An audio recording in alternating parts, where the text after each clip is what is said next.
This doesn't come from me. This comes from my father.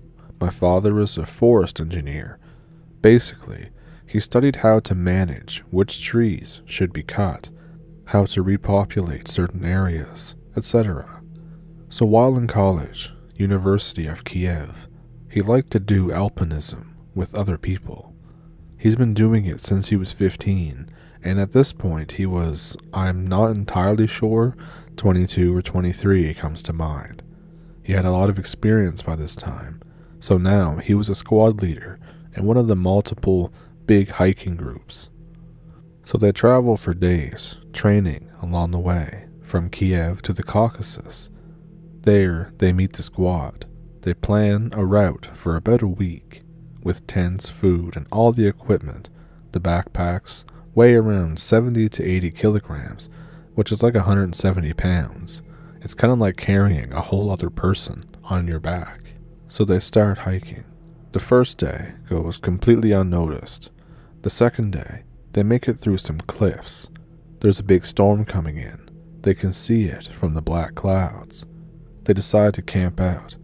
The storm continues for 2 whole days. The food has to be rationed. After 2 days of waiting, they decide it's good to go and restart the path. Shortly after, they get a call on the radio they are carrying. It's the forest rangers, or forest guard. I don't know the English translation for it. They do rescuing if someone gets lost, basically. They're advising them to come back as fast as they can, no sleep if needed. My father asks why, says that they are doing training. 2 girls were apparently hiking by themselves and had some real trouble. One of them is missing. The other is dead. Her head has been caved in with a rock, and the people that did this might still be around. The whole group is a little freaked out about this whole thing, but they make it back in what would be close to 24 hours of non-stop walk or descending cliffs. One of the search parties is already out, but they make it in time for the second one. They sleep for 3 hours before the search starts. My father says that they just laid down their sleeping bags in the storage hut for the rangers' outpost. They could hear everything he spoke on the radio. It was crazy. The first ranger or rescue party was following a trail. It looked like a human, bare footstep, but absolutely massive, over a size 18, and it went deep into the snow and mud. They're following it, but it goes very fast and through terrain where you'd need lots of equipment to climb. They barely sleep. The search party meets. The rangers say they are going towards the summit, and they will search along the trail. My father knows the map, and the other way the rangers were following that thing, they're going to try and intercept it. The rangers give rifles to everyone because there's bear sightings. My father knows that this is BS, but doesn't say anything. He doesn't want to scare anybody, especially not more than they already are. They start the trail at a very high pace. While walking for hours, my father asks the ranger on what happened to the girls. The ranger said essentially, long story short, it was a girls' camp.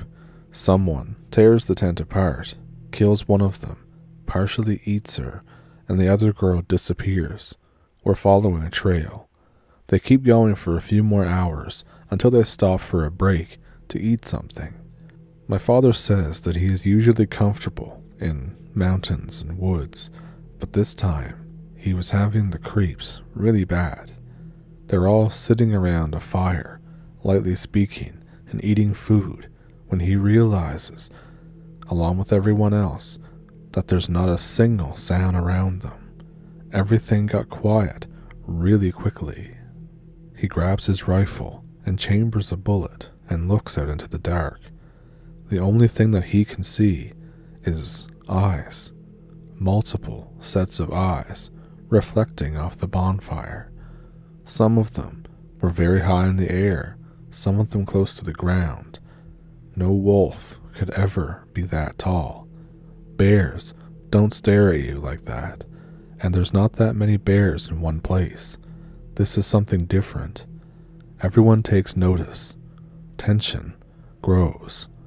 He's feeling pure terror, dread.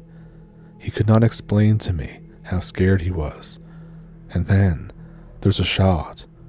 A muzzle flash illuminates the place for a split second. It's the first ranger party, but for that split second, he could see them.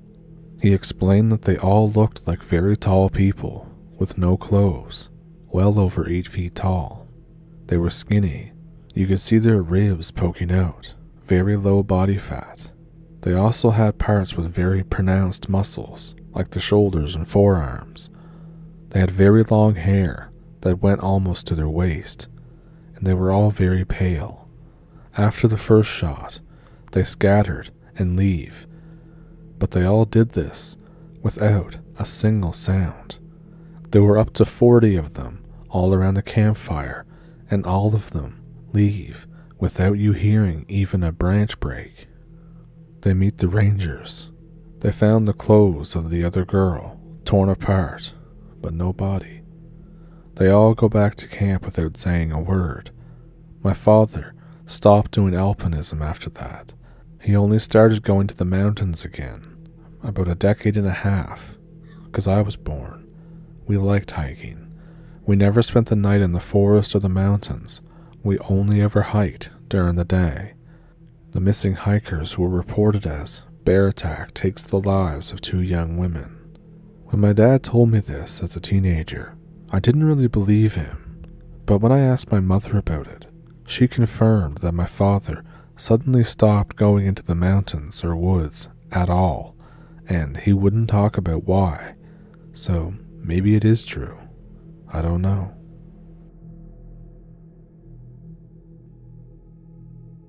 I'm a forest ranger for a large amount of dense wooded forest just north of the US border.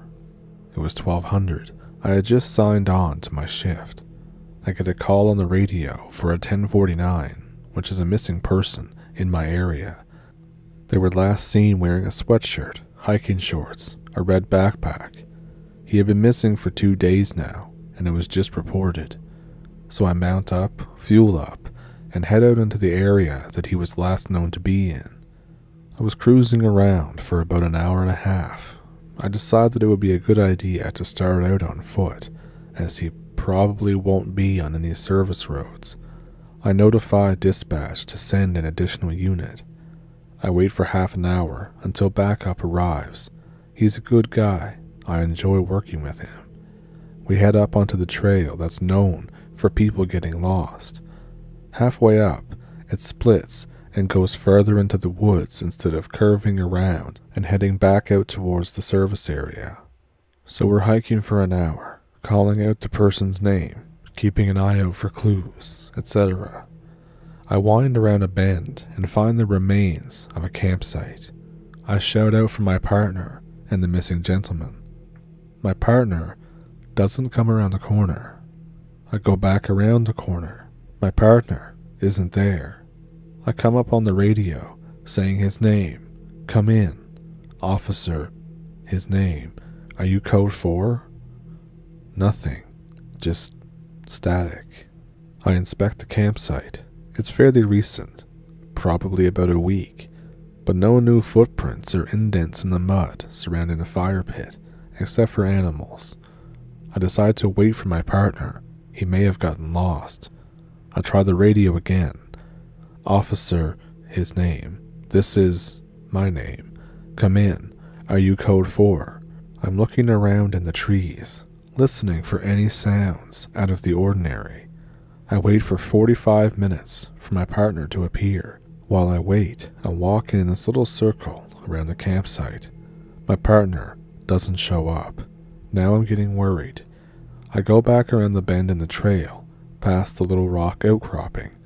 I head back the way we came, and I'm looking for any sign of him.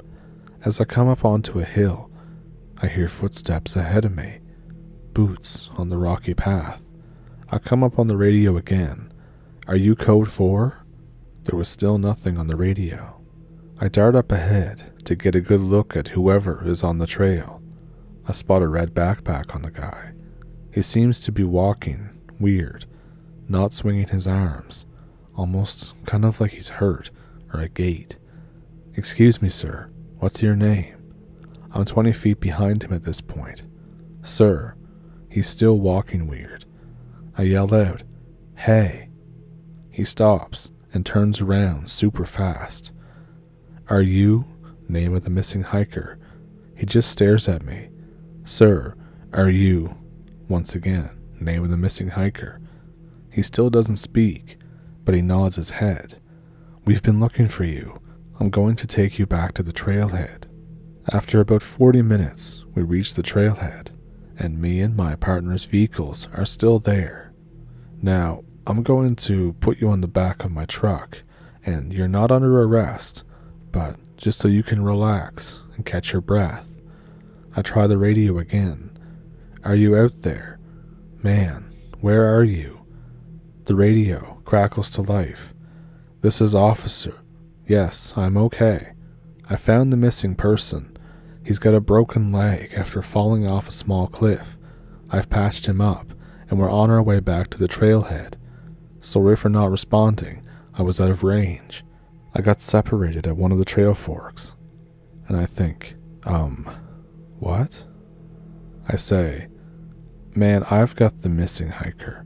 He's in the back of my truck right now. For the longest few moments of my life, there was silence on the other end.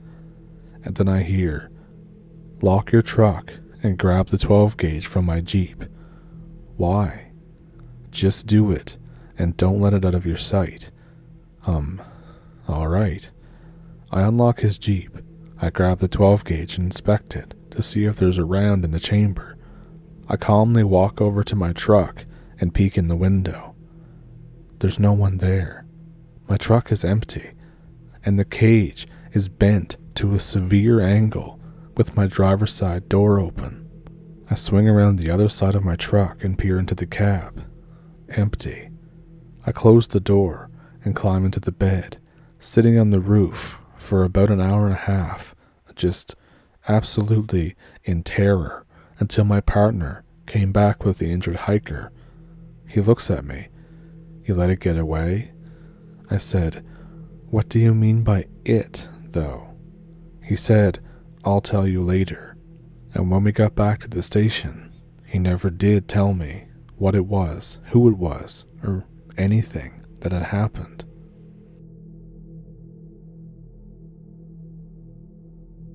When I was 17, we were visiting the Kintyre Peninsula. It's an area in Scotland. We were in this caravan park for the next week, and I was bored out of my mind. Eventually, I find a couple people who are my age to hang around with. We decide to explore about in the woods nearby. 5 minutes into the woods, I realize that because of the minimal light getting through, that what is a sunset outside of the woods is damn near pitch black inside.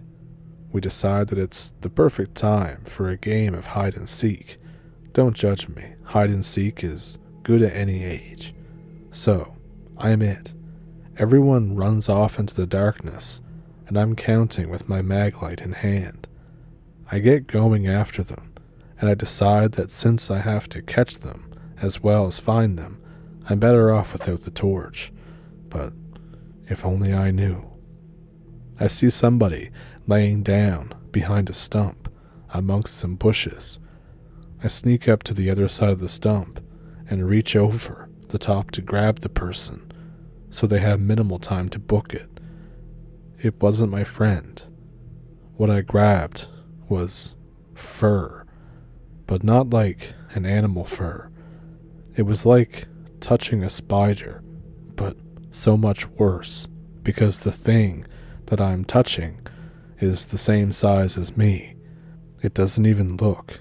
It just basically does a 180 and legs it super far and super fast in the opposite direction.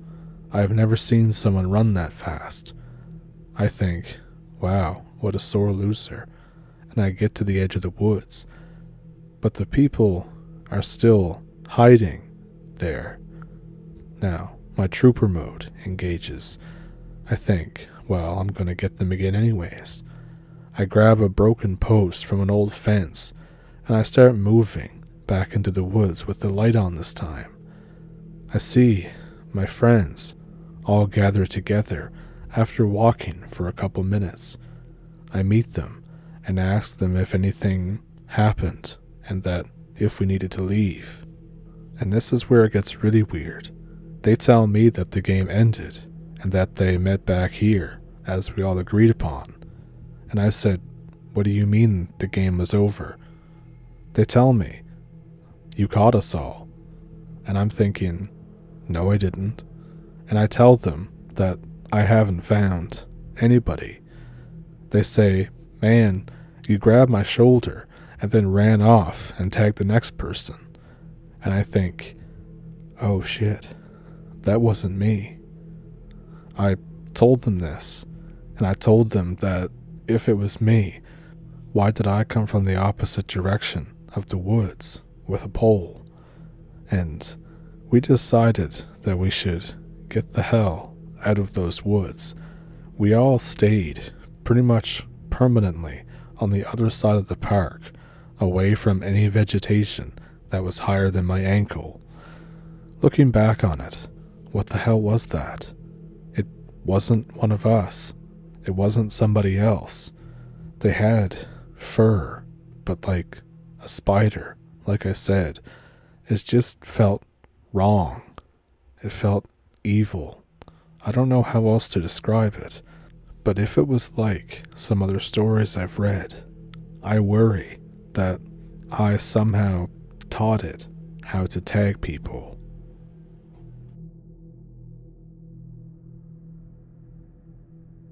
So this isn't my story, but I'll be telling it from the point of view of the person who told me.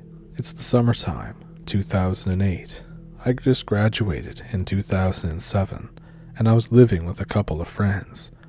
We decided to go camping to celebrate my 1-year graduation. My friends joined me, Seth and Amanda. They were dating at the time. The truck was full of camping gear, and we were going deep into the East Texas woods. It's a 3-hour drive, so it was quite boring. Finally, we get there. We set up camp. The first night is wholly and totally uneventful.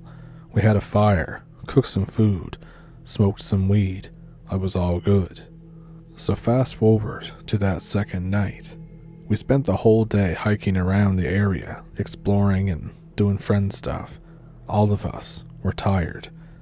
I crawled into my personal tent. Seth and Amanda disappear for some alone time. You can guess what they were doing. And then suddenly, I hear screams. At first, I think, oh, Seth must be doing a good job. But then a couple seconds later, both of them run back into camp. Man, get the F up now. Something is out there. I come out, asking what happened. Something was moving in the bushes, and it screamed at us. I don't know what it was, but it didn't sound human. I tell them that it's just a fox. I tell them vixens scream like that. They start to calm down. I get up and turn on the truck for a bit to listen to music.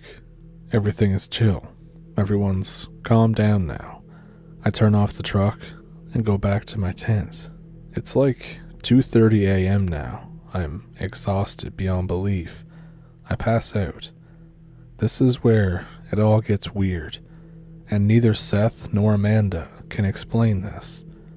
The next morning, Seth is shaking me awake. He looks super worried. I'm thinking, oh my God, let me sleep. He says, "Man, someone broke into your truck last night." I'm instantly awake, shotgun in hand. All 4 doors on my truck are open.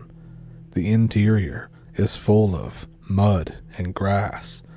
I look around for footprints, but there's nothing there at all. Seth says, "Did you not hear anything last night?" I say, "No, not at all. Did you?" He said that Amanda woke him up because she saw lights from the cab. She figured that I was up smoking.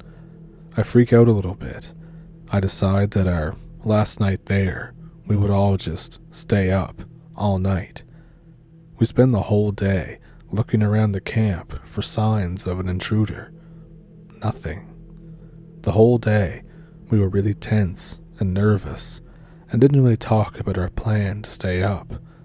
We took naps around 6 p.m. and woke up just around 8:30, just as the sun went down. So, on to Operation Night Watch. There's nothing going on. We're all in Seth's big tent. There, smoking. It's about 1 a.m. I hear the same scream as the other night. Amanda turns on the waterworks, silently crying and saying that we should leave. I say, hell no, I want to scare whoever this is for screwing up my truck. The screams go on and on for over an hour. Finally, they stop. Seth and I load the shotguns and step outside the tents. We put tons of grass and stuff on the fire and turn on our flashlights. We can see maybe like 20 yards around the campsite. Seth points and tells me to look. I see eyes peering from the woods. I fire a warning shot and say to get the F away from our campsite in a loud voice. It screams and takes off into the woods. Immediately, I'm like, no, I'm not doing this anymore. I say that we're leaving. I start throwing stuff in the truck, and I add more grass and cardboard and stuff, trash, to the fire so we can see. It's about 3 a.m. We're 80% packed. It's just the tents left. Amanda is in the truck having a full-blown panic attack. The screaming begins again, but this time a little further away. At this point, it was engage light speed. We're just throwing everything into the bed of the truck. The screams are progressively getting closer. I panic and fire a shot in its direction. If anyone has ever used a cutting torch, you know that sharp, hot metal smell. It starts smelling like that, plus moldy food. I gag a couple times and almost puke. I'm about to get in the truck, putting water on the fire. I look up from the fire, and I see the eyes in the fading light. It's less than 15 yards from me. I freak out. My shotgun is back in the truck. I run as fast as I can and jump into the truck.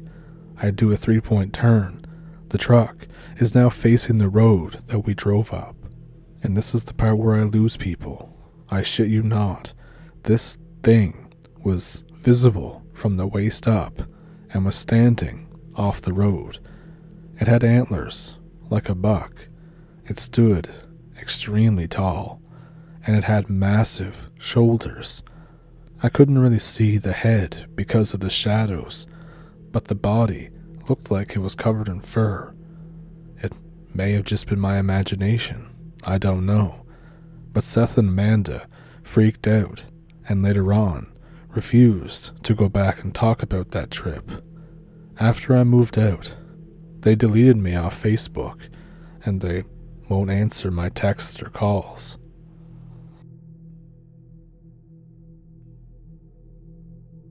Here's my story. I was a senior lance on my first deployment with the new boot drop. The deployment was to Norway. Pretty chill. Nothing ever happens in Norway, right?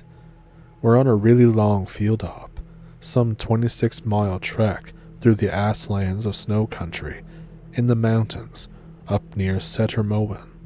This hike is done in squads.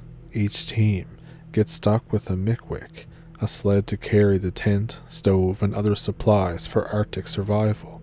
It hooks up to your waist as you drag it along. About halfway through the hike, we find out that the squad leader got himself turned around, and we're camping on our own for the night. My only thought is, oh great, this is gonna suck. To top it off, we get hit by a freak blizzard, and visibility drops down to near zero. So we're staying put, hoping to wait it out, and hook back up with the rest of the pit in the morning. We set up shop with our wind walls, we have our tents down, and the whole shebang. One of the drops is dumb AF and gets me to put on fire watch as his fire team leader because he forgot some random piece of gear. So I have the 2 a.m. watch. This is dumb since I can't see past about 15 feet in front of me anyways. I just chill behind one of the wind walls, trying to keep my cigarette lit. And then I see a shape through the snow approaching the post. It's some dude done up in full Arctic kit, just like me. I figure someone got up to take a dump and got turned around or something. But I notice he's missing his rifle, and I think I'm gonna chew him out for it. So I say, "There, dickhead, where's your gat?" He just stands there, looking at me. Well, I think he was looking at me. I couldn't tell because he had the balaclava and shaded goggles in. I think, what an idiot he is for wearing shades at 3 a.m. in a blizzard. We have clear inserts for a reason. He tries walking past me. I don't see a rank pinned on his happy top. It's a dumb rule that command laid down, so I figure that he's just trying to blow me off. I put a hand to his chest and shove him back. The dude's shorter than me by at least a head, and I'm a fit dude, but it feels like I just tried to shove a brick wall. He barely steps back. I say, "Hey there, guy, where's your effing rifle? You can't be walking around out here without your gat." He looks at me, staring for a solid minute before just shrugging. I can't figure out who he is. I didn't think we had anyone this short, actually. I ask him his name. "Pascal," he says. Pascal is 6'2" and is taller than me. He's also sleeping literally 4 feet away from me in the tent behind me. I said, "Do I look stupid to you? Who are you?" He continues to just stare at me, not speaking. I reach up to pull his mask down, and he swerves away from me faster than my eyes can follow. I frown. Shit's getting weird now. I know for sure that we don't have anyone this short, and he doesn't have a gun. Looking at him more closely, I see that his gear looks funny. It's Marine Corps issue for sure, but with subtle variations. The boots don't have the EGA, or the Happy Top's pockets aren't there. Little wonky stuff that you wouldn't notice at first glance. I start to raise my rifle. The command gave each squad a mag of live ammo. Good for me, I guess. I tell him to take off his mask right now. I yell it and start calling for the other guys to wake up. The camp is motionless, and the dude doesn't budge. I scream out for people to wake the F up. There's no way someone didn't hear me and wake up. We have more than a few light sleepers around, but there's not a peep. The dude just stands there, staring at me, and raises a gloved hand to his face and shushes me. I'm more than a little freaked out now. I thought for a second that this could be just some prank that was meant to test on a Firewatch. Though why would they do that when Firewatch has live rounds? I have no idea. I rack around and fully present at him, screaming at him to identify himself. I'm rationalizing and praying that this is just some dumb prank. Hell, at least I'm doing what I'm supposed to do in the situation, mostly. He stands there for another moment, before reaching up and peeling off his mask. And I don't say peeling for the effect. It sounded like he was actually peeling off his skin or something, like the mask was attached with hooks or staples. Imagine you somehow tear a steak in half with your bare hands. It sounded just like that. Once the mask comes off, there's nothing there. Like there's a head and everything, but it's blank. There's approximations of facial features here and there, a bump for a nose, little indents for eyes, etc. And, as if right on cue, my tinnitus starts acting up. My ears are ringing something awful. I blink, and there's features there, but they're all wrong, like someone hurriedly tried pasting clay together, and it didn't fit right. The eyes are just black round orbs set in recesses with dots in the center. The mouth is just sloppily carved like a line.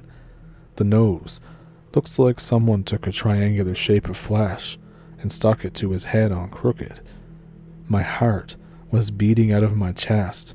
I don't want to blink again, but I didn't wear the goggles like a dumbass, and my eyes were burning, so I blink, basically screaming the whole way. I opened my eyes again. He's still there, but his face is more normal. It looks like Pascal even, a low-res version of him, but he's there. He's frowning, and he's still way too short to be Pascal. I've completely forgotten the gun at this point. It's just pointed straight at the thing's chest. I don't think it would have done much good anyways. I scream at the thing to F off, and that I'm not letting it into the POS. It cocks its head at me, his face still looking like a PS2 rendition of Pascal. It frowns for a second, before smiling at me. I try my hardest not to blink, as it simply turns away and walks back into the storm. I stare at it until it's long gone before I let myself blink. After about a minute, I'm just standing there, staring into the void of white and darkness. I hear the zipper behind me open, and what do you know? Pascal comes out, still putting on some of his gear. He gives me a nod and tells me that he's got to go to the bathroom. I tell him to use the canteen. I didn't sleep right for the rest of the op. I have no idea what that was. It definitely was not a dream. It was way too vivid, and the pain from my eyes and the tinnitus was real for sure. Obviously, I never told anyone in the squad about it, but I didn't wake up Firewatch for the rest of the night. I just stood post until we left the next day. I don't know what I would have done had the thing tried to get into camp again. I don't think there was much I could have done anyways, and seeing it wasn't just the worst thing. That was the dreams that happened for years after. This happened back in 2018.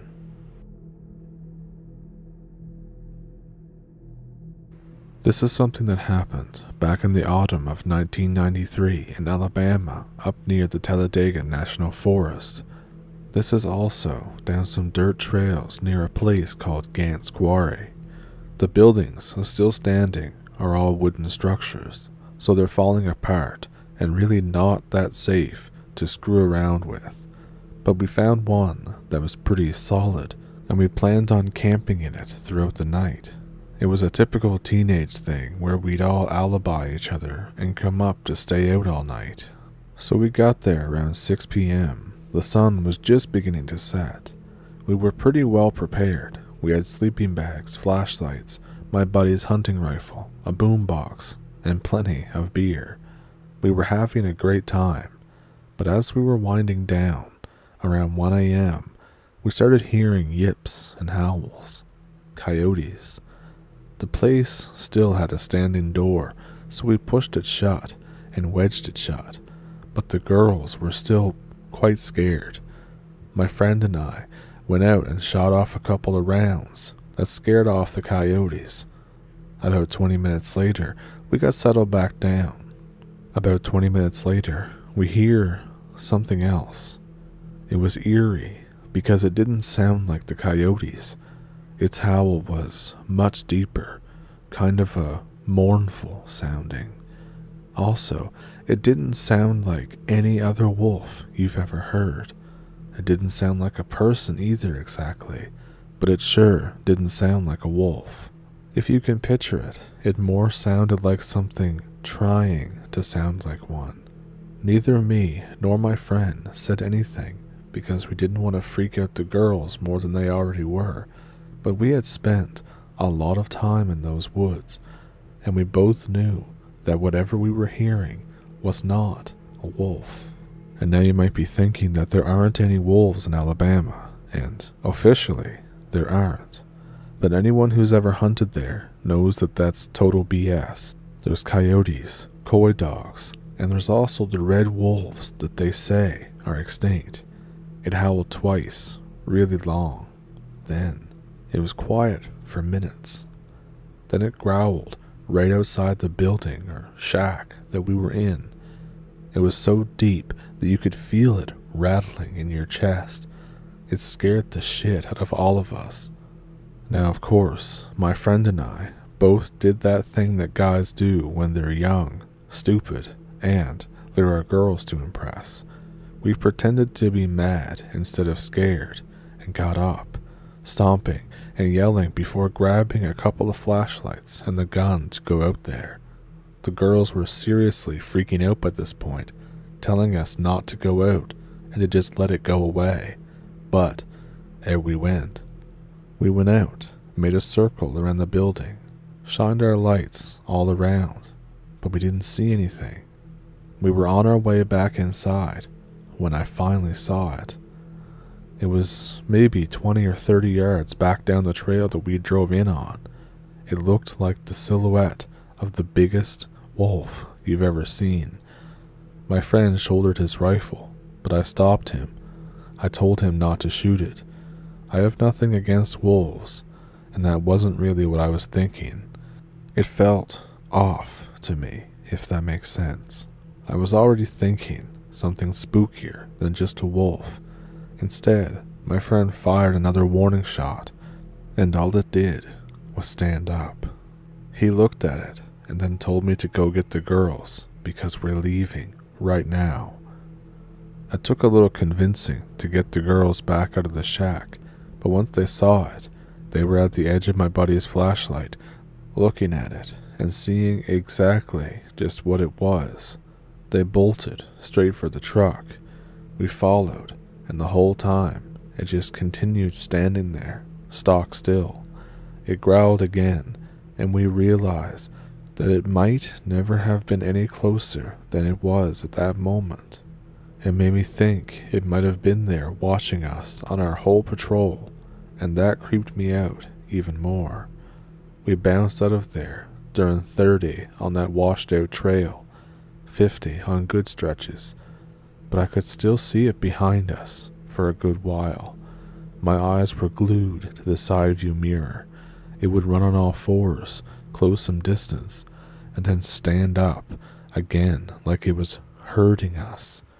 We headed further in on the trail and had no idea where it was going to come out, or even if it was going to come out. But unless we wanted to drive right by that thing, we didn't exactly have a choice.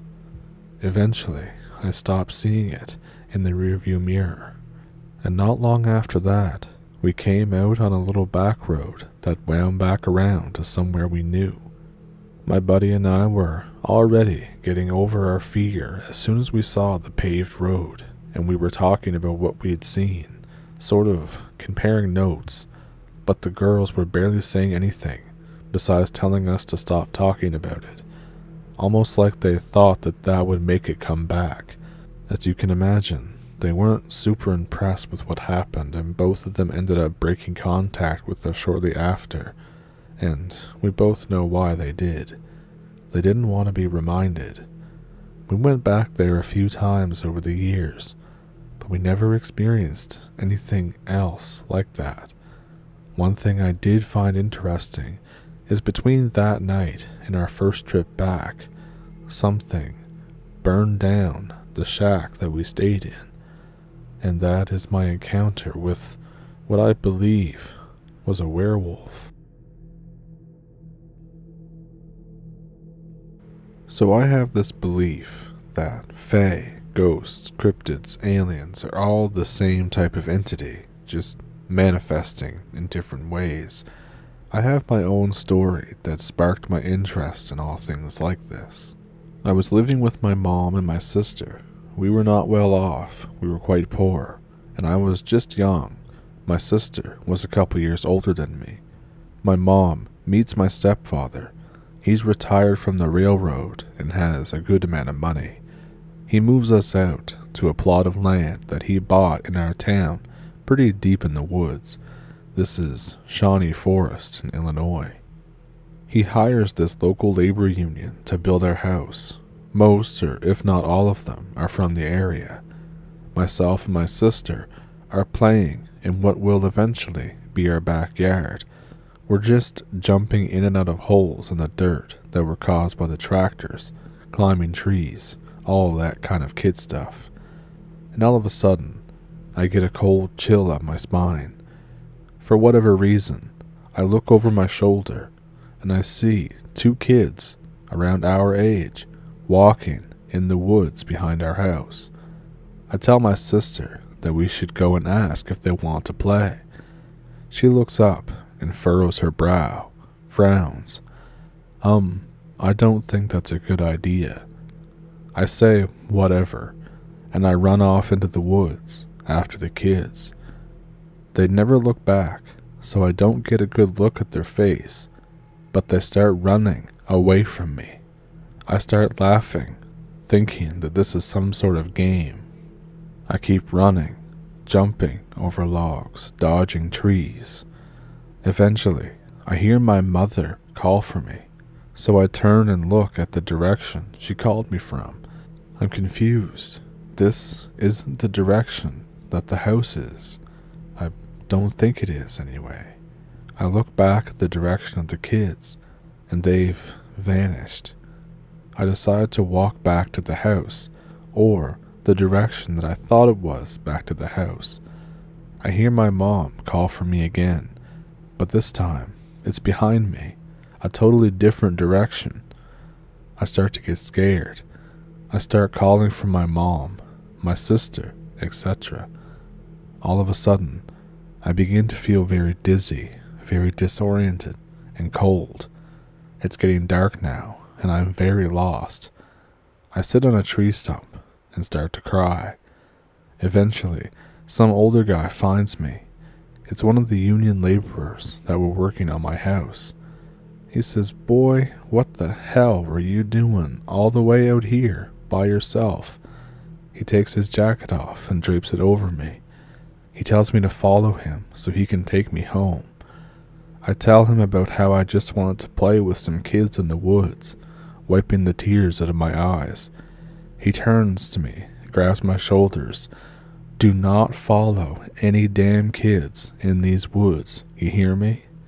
I say okay, and that I'm sorry, etc. As we're walking back, I realize I don't recognize anything that we're walking past. We should have reached the house by now, right? I ask him how much further we have to go. He says, "On the account of your ass being all the way out here, I'd say another 30 minutes. I think, what? We've already been walking for what feels like forever. Eventually, I do start to recognize things, like creek beds, certain trees with the bark rubbed off by deer sharpening their antlers. We make it back, and Mom runs up to me and hugs me, tells me never to do that ever again. I overhear my stepfather talking with the guy who found me. He says he was at least 6 miles back in the woods. I have no clue how he managed to get all the way back there. I find out my sister told my parents I went off to go play with some kids in the woods.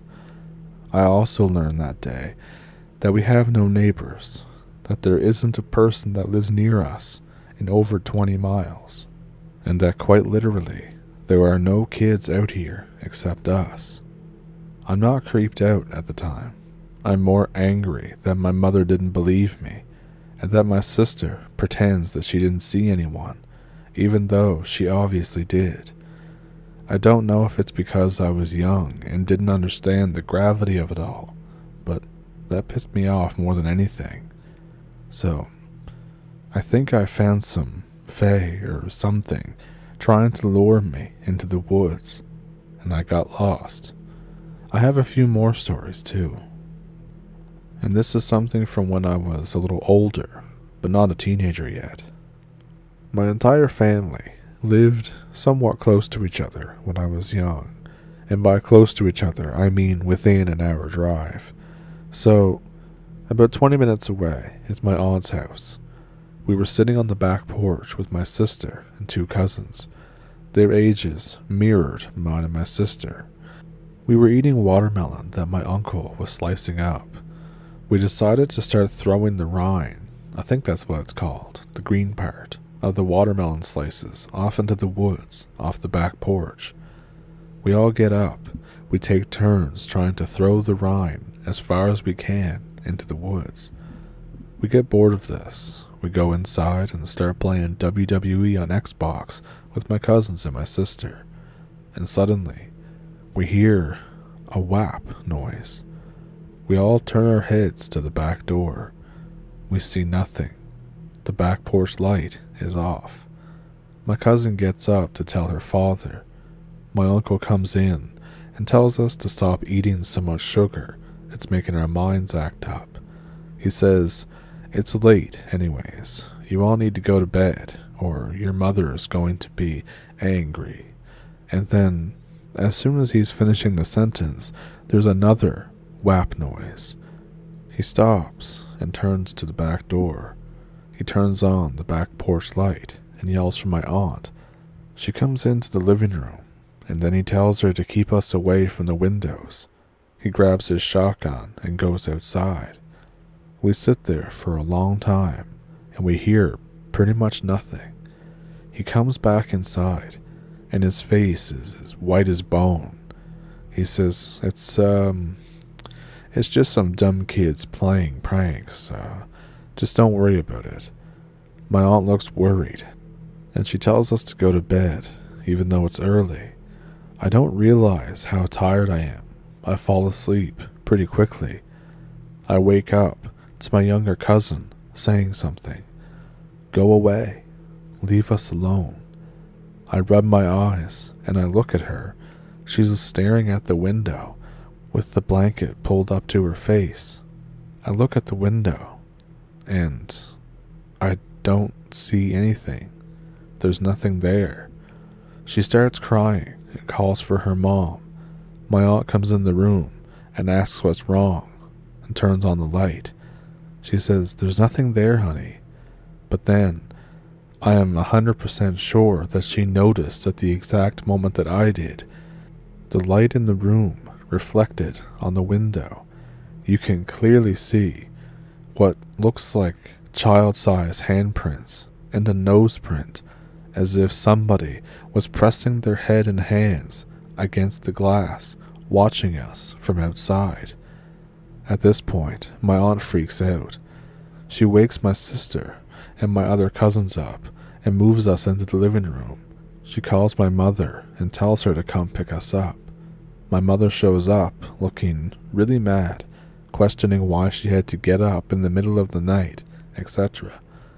I see my aunt pull her aside and start explaining what happened. As they're talking, I move away from the group and I slowly walk to the back door. I look out the window. I see rinds. There's rinds all over the back porch. Somebody had taken the rinds that we threw into the woods and then threw them back at the house. I turn back to my mom. She looks worried. I look at my uncle sitting on the couch. He still looks very weirded out. My mom takes not only me and my sister, but my cousins as well with us, back to our house. This entire thing sort of starts an argument between my aunt and her husband. She says that she doesn't want the kids living at that house anymore, and refuses to let them stay there. She tells him to sell the house. It was a trailer out in the middle of nowhere. Nobody is going to want to buy that thing. This basically ends in them getting a divorce and him keeping the house. I'm not even kidding. They got a divorce over this. Years later, I see him at the gas station in town. I decide to ask him what happened. He tells me that that time we were there wasn't the first time something like this had happened. Apparently, there are knocks on the windows late at night. He's constantly hearing something trying to turn the doorknob to try and open it from the outside. That sort of thing, all the time. I guess it apparently bubbled up over time until that event happened. And when he went outside, he just said that he saw the rinds being thrown onto the back deck, but could never find what was doing it. He still lives in that house, by the way. I haven't heard from him in years, but last I heard, he's become a major alcoholic now, and the place has gone to shit. It sort of makes me sad. He was a really good guy and a great father to my cousins. And I have another one for you. This one happened much more recently, like 2019. I was staying with my father in the Ozark Mountains in Arkansas. I was taking care of him because he got a really bad case of COVID.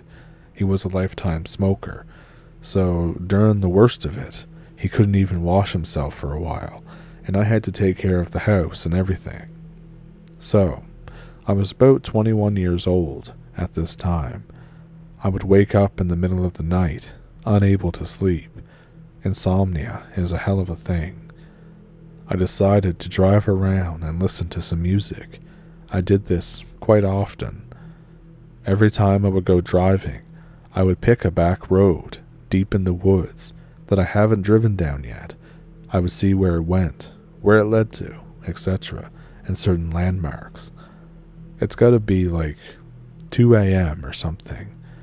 After about 15 minutes down this back road, I notice a headlight in the distance. It's just a single headlight, like a motorcycle or something.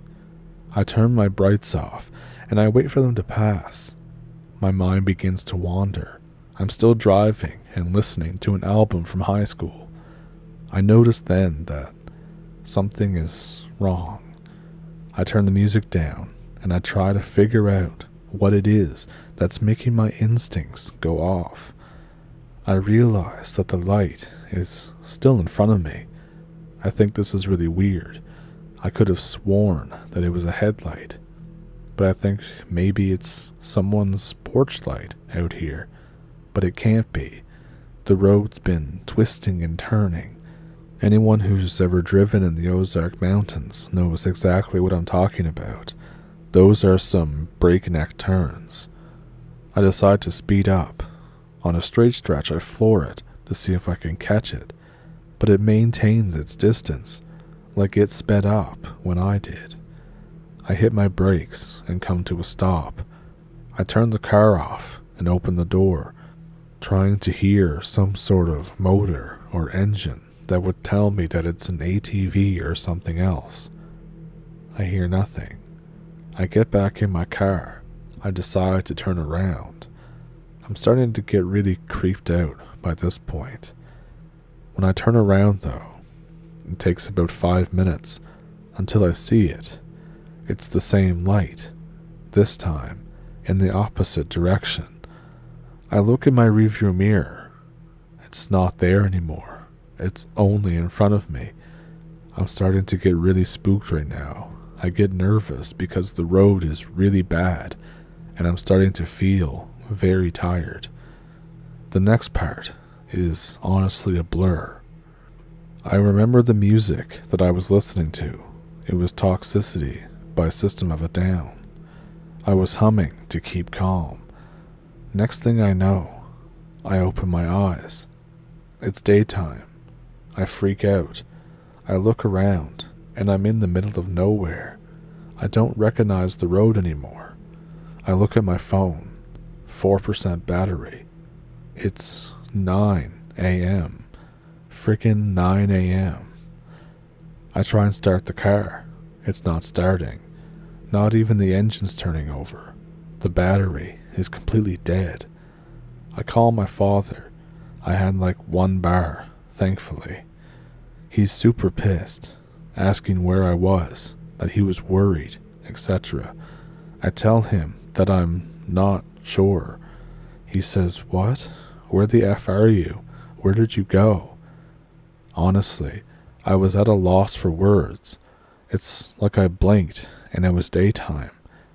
I decided to walk down the road until I found an old house off the side of the road. I had no other choice but to walk up and knock on the door. An old woman answers. "Can I help you, young man?" I say, "Yeah, this is gonna sound really weird, but what road is this? I'm a bit lost." Her face expression changes. She looks me up and down. She tells me the name of the road, and then says, "How did you, get out here, if you don't mind me asking?" I tell her I'm honestly not exactly sure myself. I'm sorry, I know this is very weird.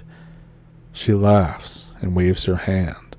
She says, "It's quite all right, honey. It happens from time to time. I'm just glad that you turned up." I ask her what she means by that. Either she didn't hear me, or decided to pretend that she didn't hear me. She invites me in and says that I can use her phone if I need to. I call my father. I tell him what road I'm on. He says, "What? Why the F are you all the way out there?" He sends my stepbrother to pick me up with a trailer to bring the car back. I thank the old lady. We load the car up. We not only had to jump it, but apparently it was also out of gas.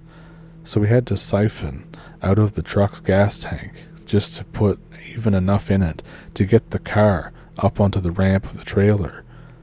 I realize on the way back, I managed to drive 4 hours past my house and almost into Missouri. I get home and I look up lights in the Ozark Mountains. I find something called the spook lights.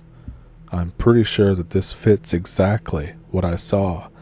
It happens around the Ozark Mountains and has for decades.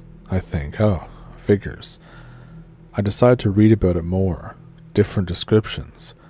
I find a bunch of wiki articles, will-o'-the-wisp, jack-o'-lanterns, or other names.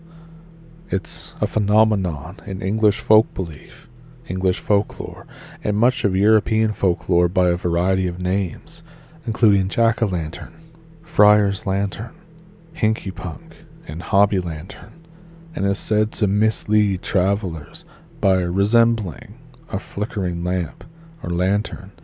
In urban legends and folklore and superstition, will-o'-the-wisp are typically attributed to ghosts, fairies, or elemental spirits. And this is one of the reasons why I'm beginning to think that all of these entities are the same type of thing, just manifesting differently. And I've mentioned it before, I think on a really old video now, but I actually have my own experience with a will-o'-the-wisp or a jack-o'-lantern. So where I live, somewhat near where I live, there's, or what used to be, a set of train tracks. It's mainly just trails now, and some of them go out into pretty much the middle of nowhere, and that's where I was when this happened. Me and my late grandfather used to go biking all the time whenever I was about 12 or 11. We would start on summer afternoons or so, and we would go pretty much into the evening when the humidity broke. And when the humidity broke, it was really cool out there, getting to see the fog and all that. But anyways, that's besides the point. We're on our way back, and it's the summer evening. The sun has just gone down, so it's that twilight where like the sky is still kind of blue, but there's stars out. And we're walking along, just not on the bikes anymore, just walking along and talking. And suddenly, I look off in the distance, and I see a flickering light that looks like a fire.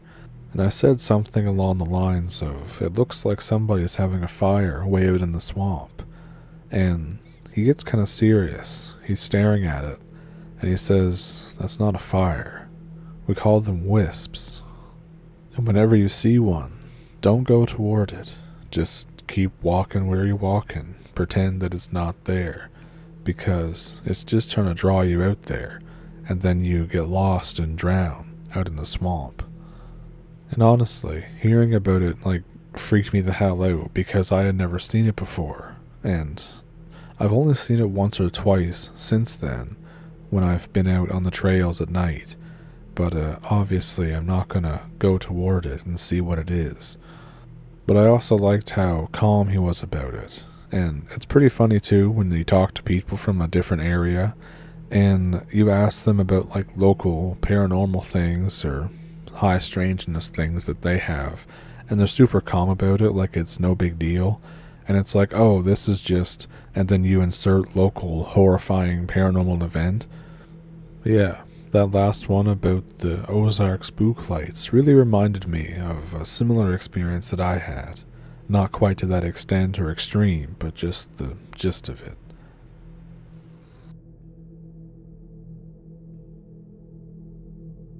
So my mom's family is Mixteco race. We don't usually interact with our indigenous family because we live all the way in California and they live in Oaxaca. But turning 15 years old, we did go to spend a month with them in Oaxaca with my grandpa and my family. My grandpa is a native guy. He's hunted all his life. He's also really big and an excellent tracker. He decides that he wants to take me hunting, even though I've never even used a gun before. He shows me how to shoot before we leave, so I'm not entirely clueless. And I should mention here too, that I am terrified of owls, and I always have been. I've been attacked by two, once when I was a baby, and once when I was 10. I have a huge scar on my scalp from where it attacked me, and I'm missing a piece of my lip. So anyway, me and my grandpa get deep into the Oaxacan forest. We hear a noise. Grandpa can't identify it. He pauses, listening. He tells me to walk until I'm about 50 meters ahead of him, and then stop. He says that it will help us locate where the sound is coming from. I couldn't tell you how. I've never hunted before. I was nervous, but kind of excited too, just to be a part of what's going on here. We move slowly, deeper and deeper into the forest, as quietly as we can. A deep fog begins to roll in, and I mean deep. It's everywhere. I wasn't sure what to do at this point. After walking the 50 meters again, I squat behind some bushes and wait. After a bit, I called out, "Grandpa?" There was no response. I'm there for a while, and my grandpa isn't showing up. It gets to the point where I'm starting to panic a bit, and just then, an owl swoops in. A big, white, adult owl startles the hell out of me. It lands on a nearby branch. Now, cue my fear of owls that I mentioned before. I'm starting to really freak out. And then, I hear my grandpa's voice. He's calling my name. I stand up. "Grandpa?" He doesn't respond. He just keeps calling my name. His voice is getting closer though. The owl begins to move around on the branch, shifting from side to side, almost like it's agitated. I hear my grandpa's voice call out again, but this time, it sounds weird. Needless to say, I was feeling seriously spooked right then. I decide to stay in the bushes. Grandpa's voice keeps getting closer. Suddenly, it's really close, and I see something step through the bushes, but the fog is super dense. I can only tell at first that it's some type of animal. Then, I can make out what it is. It's a tapir. I feel myself overwhelmed with fear for some reason. I start to cry. The tapir raises its head like it's sniffing the air, but then it opens its mouth and calls out my name in my grandfather's voice. I'm getting uneasy just writing this down. I instantly think about shooting this thing, but I'm very useless with a gun. I'm fumbling with it. The animal is getting closer. By this point, the owl is making all sorts of noises. It sounds like it's squealing. The tapir looks over at the owl and calls my name again. The owl stops squealing all at once and turns its head to look at me. Suddenly, it dives down and begins to claw at the tapir's eyes. Blood is now flying everywhere. It's dark, black, almost like Chinese ink. That's enough for me, I think. I take off running, and I hear the animal chasing after me. I can hear the owl still attacking it. It's still calling out my name, but the voice sounds different than before. Not like my grandfather, but high-pitched. I hear a crunch and look back as I'm running. The tapir has the owl in its jaws. The owl looks dead. Suddenly, Grandpa is rushing over to me. "Stay on the ground, son," he yells. He shoots at the animal and lands 2 shots. Black ink blood stuff going everywhere, but the animal just will not go down. Its voice gets even louder. Grandpa keeps shooting. It finally turns and runs off into the woods. Grandpa checks on me, and then we go over to where he shot it. We see 2 bullets on the ground, covered in blood. Grandpa says that was not an animal. He picks up the body of the white owl and says, this wasn't the body of an animal either.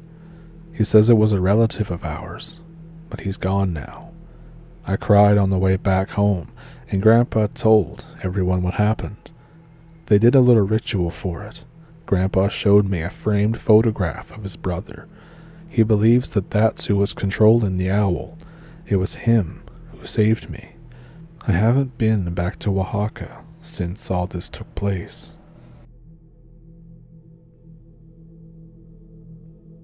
My grandfather was a badass.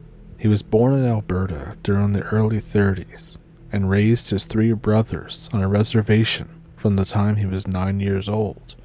His parents had left for British Columbia with their only daughter, promising to return, but none of the boys ever saw them again. To make ends meet, he learned carpentry and worked as a laborer, and he bare-knuckle boxed against older men for extra cash. He learned how to track and how to hunt, and he always came home with something to eat when work was scarce. But when he was 14, he put the second oldest brother in charge of the household and left the res in search of his parents and a better life. This was the last time that he saw any of his family members. He spent several months riding the rails, befriending some transients, and using his fighting skills to defend himself against others.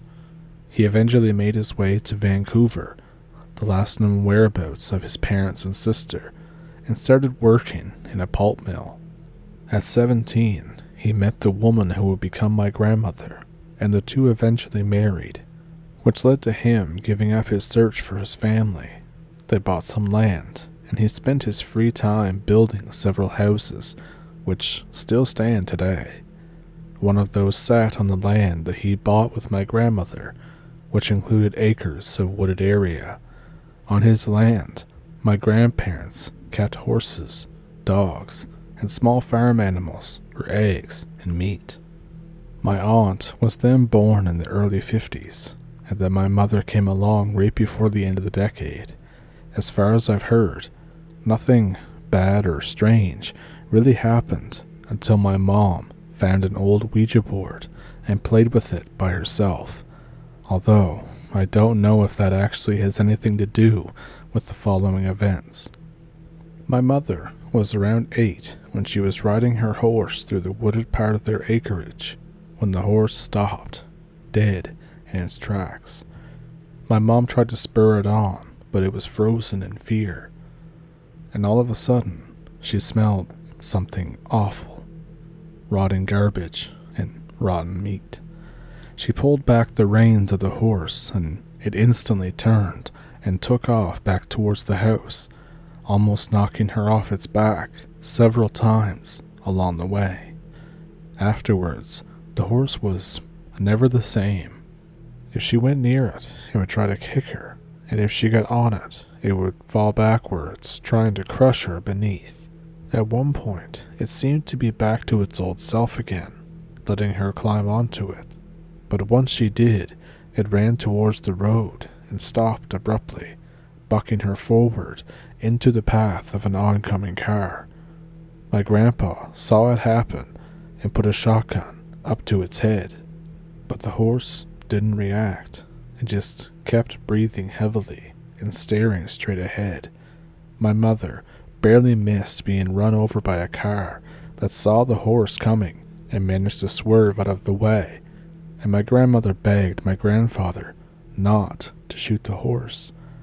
He finally decided to give it away when my mother wasn't really badly injured. The same horse fell on the next person to ride it, breaking her collarbone, and that girl's father did what my grandpa probably should have done the first time. After that, animals started going missing, and one of the hunting dogs was attacked by something during the night. It survived, but the poor dog was very badly injured.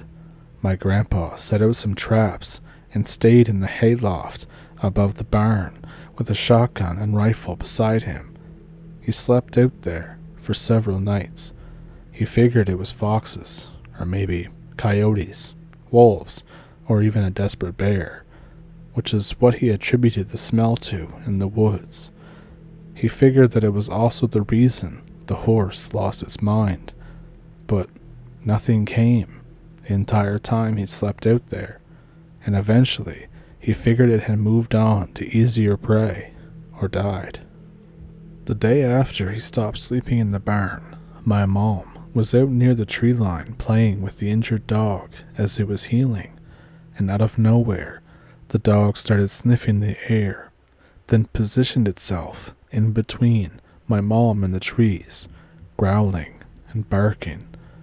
My grandpa heard the noise and came out. Then he stopped in his tracks. He called back to my grandmother to bring him his rifle, and then whistled for the dogs. My grandma came out, handed him his gun, and then asked what was going on. As the dogs all started to react, just like the first one, my grandfather pointed to one of the treetops, which looked longer and thicker than those around it, but it was very slightly moving.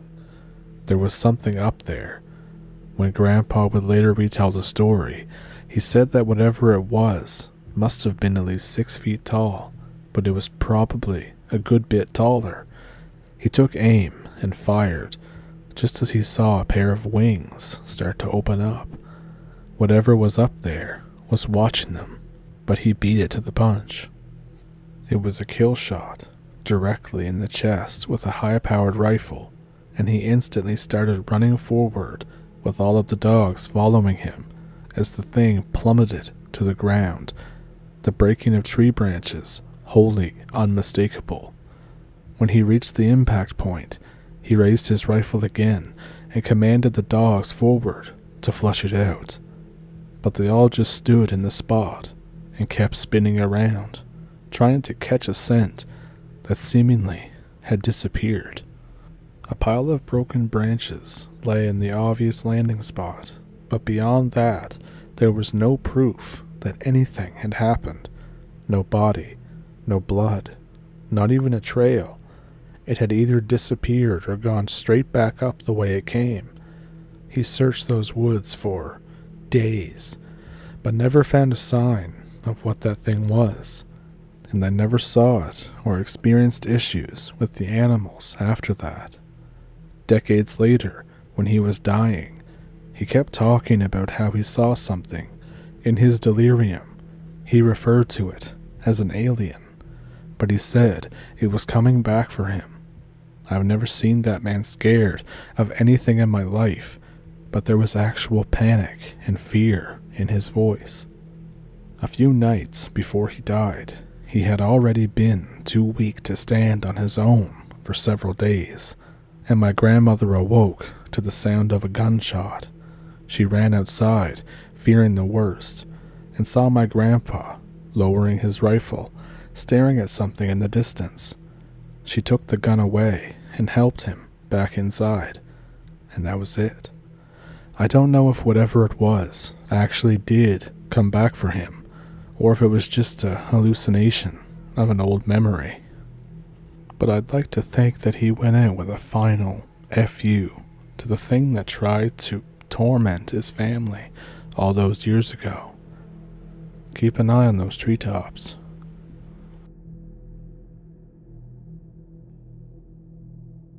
An acquaintance of mine long ago told me about his encounter with a witch or a shapeshifter.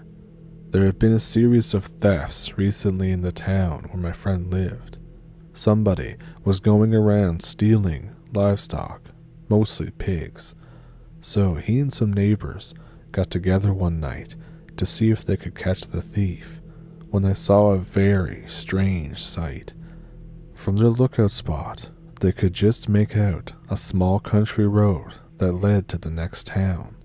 Walking down this little road was a lone donkey with 2 pigs tied on its back. This was obviously very suspicious, and the group of young guys left their lookout spot to catch the donkey and recover the stolen pigs. But when they got near it, the donkey spoke to them. "Please, let me be," it said. Not expecting this, the group got a little more than scared and reacted violently. Some grabbed large sticks to beat the animal with, others threw stones at it. The donkey began to beg, "Please stop, don't hurt me anymore, you are good boys, let me go home." They ignored its pleas and assured the donkey that they intended to kill him. So the donkey identified himself as a man from the next town and even revealed his name. My friend didn't want to tell me the man's name though. "If you let me go, I will invite you all to eat at my home tomorrow." By this point, the event is obviously much too surreal for them, so they just accept the offer. He says, "Okay, you can come around noon." The donkey gave them directions, and the group of guys let it go. The next day, they all met up and followed the donkey's directions, which led them to a house in the next town. Arriving there, they were greeted by a man who looked just like any other person in town. He was very hospitable and served them all plates of food. He thanked them for not blowing his cover. The man said that he was a butcher, and the reason for his stealing the pigs, he wanted his business to prosper. I think my friends said that they attempted to blackmail him at first, but in the end, they decided to keep silent, but not before getting some answers. He said he was a Nahual. A Nahual is a shapeshifter in Mexican stories. The curious young men asked him how he was able to shapeshift. He said, "In order to transform, I must be in a room that is entirely empty except for some jars that contain the bones of the animal that I wish to change into." There was no more details after that. He said that he learned this skill from somebody, but he wouldn't say who or when. There were others too. Some of them used this power to kidnap young girls, or do whatever somebody will pay them enough to do. I have more stories too. This one was from a tiny little poor village in Mexico back in the days of the revolution. The town's cows, goats, and chickens keep disappearing.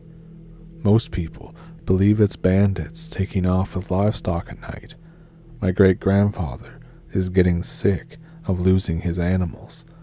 He hangs out by the corral all night so he can catch the bandits and beat their asses. Finally, he hears rustling in the bushes. A huge anaconda-sized snake slithers out of the bushes and grabs one of the goats.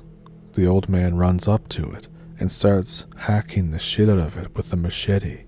The snake obviously nopes out of there.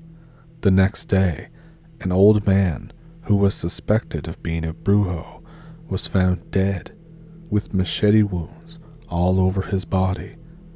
After this, they had no more lost animals. Too bad I didn't inherit his balls. And my mom told us a story of when my grandmother had an encounter with a duende. My grandma had recently given birth to one of my many, many uncles. She's in her living room relaxing. The front door is open a little bit just to let a breeze in. My baby uncle is bundled up sleeping on the couch. Grandma has her eyes closed. She hears something. She opens her eyes to see this little blue person going to snatch my baby uncle. Grandma reaches over and grabs him out of the duende's arms and runs to the bedroom screaming and locks the door. The duende keeps banging on it, yelling that it wants my uncle. And another one. A group of friends decides to go out into the country. One of them has a little house out there.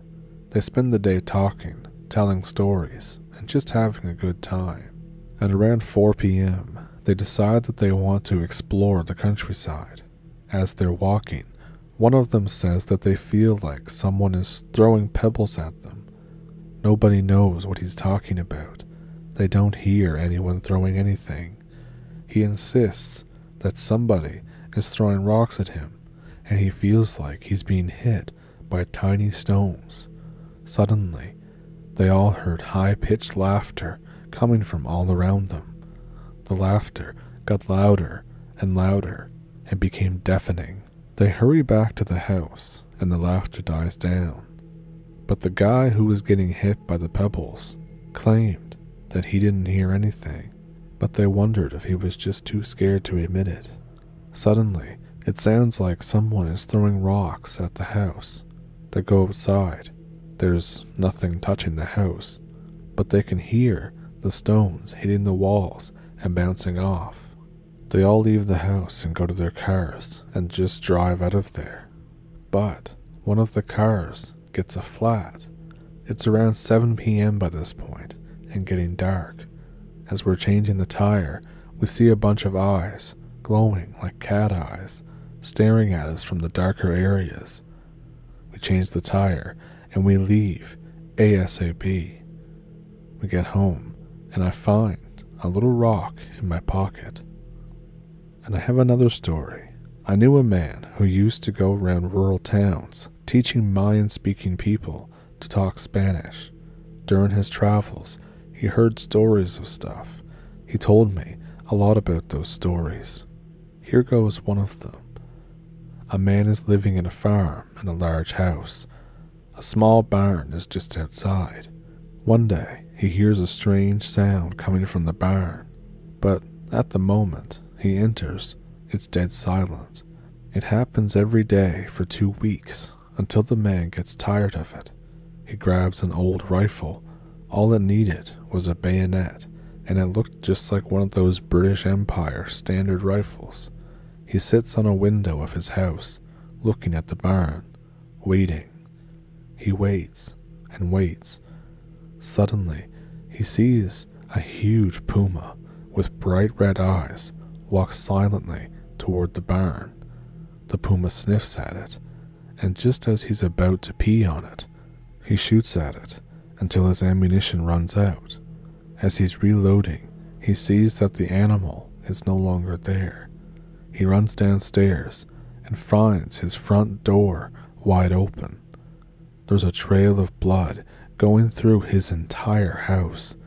It ends at the room he was just in, but there's no puma there. He checks the barn. There's a fresh hole in the side of it. All the animals inside are dead. There was no commotion or freaking out. They all died silently. And I have one more about an owl witch connection. My friend was teaching Spanish in Yucatan. He was living in a town that actually had streetlights, and one day he was waiting for a ride after dark. He was standing on the side of a deserted road, streetlights overhead. It was dead silent out. He looks up. A white owl is passing directly over him. In Mexico, this is generally a bad omen, an omen of death. It's said that if you insult the owl, the curse is lifted. My friend hurls obscenities at the owl. I'll let you picture what they are. He figures that'll do. 30 minutes pass. He's still waiting. He looks around, wondering where his ride is.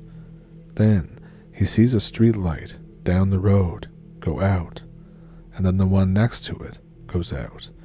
One by one, they're all going out, almost like the darkness is approaching him.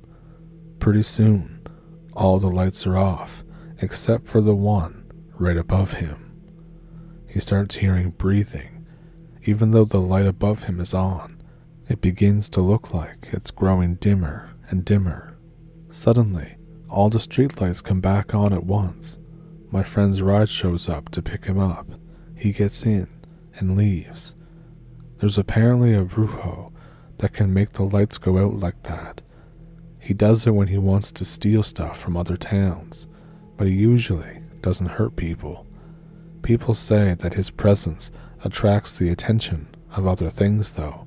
They say his power drags evil things to him. And this last one is one I find very unsettling in my one opinion. In this time, Nuevo Leon was all countryside. My grandmother was a girl, maybe 7 years old. Her baby sister, her father, herself, and her mother, my great-grandmother, all lived together in a little house in the middle of nowhere. One day, the sun was setting, and my grandmother was playing near a tree when my great-grandmother was washing clothes. My grandmother climbed the tree and found a huge bird, almost as large as she was in size. She looked at it, surprised for a moment, before it spoke to her. It said, "Look out, you." My grandmother was shocked, and the only thing she could respond with was, "What?" The bird said nothing more. My grandmother, stunned, climbed down from the tree, but did not take her eyes off the bird. The bird watched her the whole way down as well. My great-grandmother then called my grandmother and told her to get into the house because it was getting dark. My grandmother did so, but she didn't tell her anything about what had happened, thinking that maybe she imagined everything. At that time, my great-grandfather always arrived very late from work, so there was only 3 of them in the house: my grandmother, great-grandmother, and, like I said, my grandmother's baby sister, only an infant at the time. They also had a dog who slept outside. Well, night fell, and they went to sleep, waiting on my great-grandfather. They slept on the floor, and my great-grandmother put the baby in between herself and my grandmother. After a while, they woke up because the dog was barking. It sounded like there was a scuffle with another animal. The animal was the bird that my grandmother had seen in the tree. My great-grandmother took a machete and began to strike at the bird. As she opened the door, the bird charged inside. It seemed to be trying to reach the baby, and it kept moving toward it despite the machete blows. After a fierce struggle, my great-grandmother managed to get it out of the house. It flew toward the tree where my grandmother had first seen it and began to laugh out loud. My great-grandmother stayed in the doorframe in case the bird tried to get in again, but it didn't. Hours later, my great-grandfather finally arrived. My grandmother and great-grandmother told him what happened. He pulled out his revolver and with a piece of red flannel went out to the tree where they had seen the bird. He tied the flannel around the tree and began to recite the rosary backwards. After a long time, the bird fell to the ground, and my great-grandfather emptied 5 shots of his revolver into it and returned to the house. When the bird had fallen, it looked dry, like a husk. The next morning, they found that the bird's carcass was not there, but there was some feathers on the ground and nothing else. Some time later, they found out that on a nearby property, a couple who had just had their baby woke up in the middle of the night and only found the skin of their child. No blood, no flesh, and no bones, just the skin.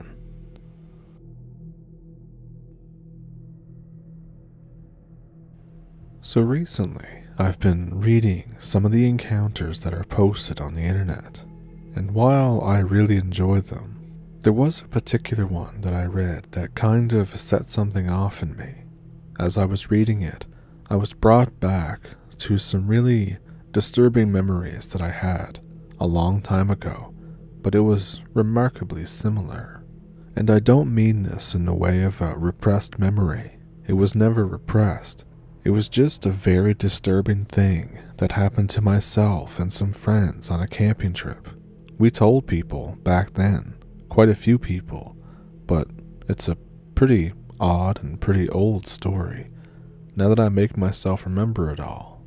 And of course, nobody believed us. It was your typical, only the people that were there really know what happened. And I've long since fallen out of touch with the people involved. So of course, over the last 20-some years, it had sort of fallen in the back of my brain, as a lot of those things do. So I've spent some time trying to recall everything I can. I'm going on 40 now, and this was back in my college days. So, here's my story, and I'm going to give as many details as I can remember. It was summer 2001. I can't remember exactly if it was June or July, but it was one of the two. I wasn't taking any summer classes that year, and neither was my best friend John. Now John had been my buddy since middle school. We went to a southern college that's known for football and partying. There's a few of those, and that's unfortunately as specific as I'm going to get. John and I decided that it'd be fun to go camping. The weather that weekend was going to be relatively cool for summer, so I prodded my not very outdoorsy girlfriend, Lauren, into coming along. John and his girlfriend Lisa were on board too. Now, Lauren and I had been going out for almost 2 years by this point, so we were pretty close.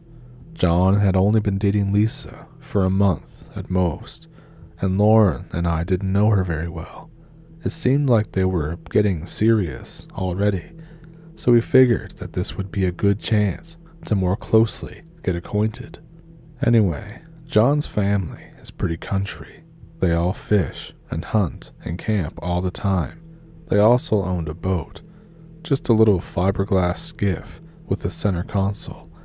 We decided that it'd be pretty cool to take the boat out offshore a bit, into salt water mind you, because there were a lot of small islands nearby that we could have to ourselves for the whole weekend. The island that we decided on was known or is known by two names. The first is what you'll generally see on charts or maps of the area, and that's Osprey Island. There's probably 100 Osprey Islands out there, so I'm not too worried about anybody figuring out which one I'm talking about. That being said, some of the locals called it Crab Key, and no, not related to the 007 movie. Once, it was part of a small archipelago, but a lot of the other islands were washed away back in the 80s.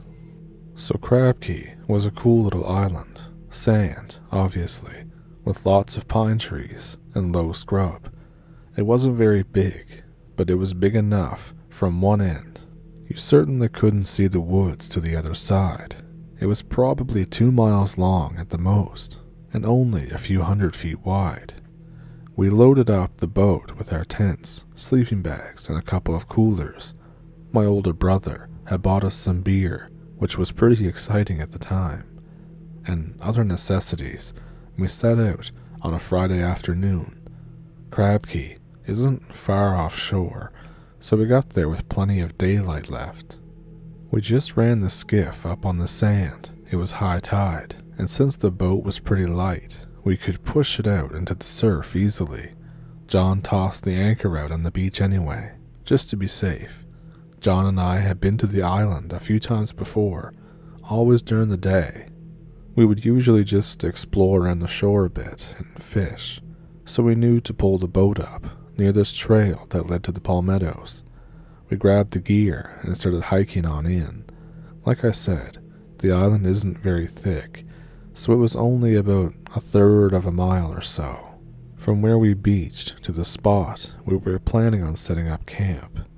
Now in hindsight, I really regret the spot that we decided to post up, but at the time, we didn't think twice about it. You see, the island had been inhabited a long time ago by Native Americans. I can't tell you the name of the tribe, that's not what I studied in school, but there were actually quite a lot of Indian tribes throughout the southeastern US in the past, and a lot of them lived on the coast. One of the common archaeological features they left behind are called oyster mounds. Basically, it's exactly what it sounds like. They ate a lot of oysters, and these oysters have shells. When the Indians lived in one place for a long time, they tended to make huge piles of the old oyster shells, so that's what people had found in the middle of Crab Key. The mound wasn't huge though, and as an uneducated person, I'd suspect that the tribe had lived on the island probably didn't live there full time. Like I said, it wasn't far offshore, so it might have been a seasonal settlement. Anyway, the mound was about 7 feet high, and big enough that the four of us, holding hands, only got maybe a quarter of the way around the perimeter. It was the center of a clearing, and it seemed like a cool place to camp, so that's where we set up. Now, like I said, I don't know much about the Indians that made the mound. According to the older kids I knew, like our elder siblings, back in the old days, quotes, when they were young, you could still sometimes find neat little artifacts out on Crab Key, usually like arrowheads or pottery shards. But apparently so many generations of teens had gone out to the island to drink or screw that all the cool stuff had been found. I know we never saw any relics other than the shells. We basically set up camp right next to the mound. John and I each had our own little dome tent, so it was essentially just 2 tents around a fire pit that we dug, and the coolers. Pretty bare bones. It was the early summer dusk, maybe 8 o'clock, when we finished our preparations. We had a big pile of fallen pine and a fire going. We had the tents up, and John and Lisa had already popped a couple of Bud Lights. We were just about to settle in for a night of underage drinking when Lauren realized that she had left her inhaler on the boat. Understand that Lauren had pretty bad asthma. It wasn't bad pollen season at least, but she still didn't like to screw around, especially on an island, a good 3 hours away from any emergency room or nebulizer. So we had to make sure that her rescue inhaler was handy. Being the man, I told her I'd go get it, but she insisted that she wanted to tag along. I was fine with that, as I figured it would give us some alone time, so we set off down the trail to the shore. It took less than 10 minutes to stroll from the campsite back to the shore. We grabbed her inhaler from the console in the boat, along with her cell phone. None of us had a signal, and it was a very old cell phone, but whatever. I tried to put some moves down and get something going, but I didn't get any farther than second base, before, suddenly, she said that she was feeling creeped out and wanted to head back to camp. I sighed and accepted. Like I said, she was not an outdoorsy kind of girl. It was edging toward dark, and it was utterly quiet out there, except for a few bug chirps and the lapping of the waves. We get halfway back, right at the point where we can't see the shore or camp. It's pretty dim under the trees. Lauren was wearing a t-shirt over a bikini, so to be honest, I was just watching her butt the entire time walking back. All of a sudden she stops and turns around. Her face is all scrunched up, and just as she opens her mouth to talk, the smell hits me too. Now I've read all the Goatman stuff and all the stories like that, and it's always described as a weird coppery smell. This wasn't anything close to that. A lot of times it's hard to describe a weird smell, but this one was pretty clear out. Distinct body odor. It was as if that fat kid that we all knew in school who never showered or understood what deodorant was had found a dead raccoon on the side of the road and rolled around in it.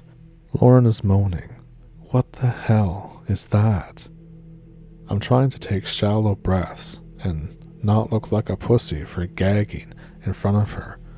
I look around and say, it must be something dead in the bushes. She says, God, I'm going to barf. Why didn't we smell this when we came by the last couple times? I shrugged and pulled my shirt collar up over my nose. She did the same. I said, do you want to go look for it then? It might be a deer or something. They swim out to the island sometimes. Lauren shook her head violently. She says, screw that, let's just get back to the camp. She started jogging toward the camp, and I began to follow. Suddenly, there was a violent rustling in the palmetto and scrub, not far from the trail. We both froze, staring toward the shaking plants. Whatever it was quick and retreating, and the sound faded into the brush. What the hell was that? Lauren said. I said, probably something eating whatever it is we're smelling, an opossum or something. We stood there for a few seconds, trying to beat back the heebie-jeebies, and then without saying anything else, we resumed our jog back to camp.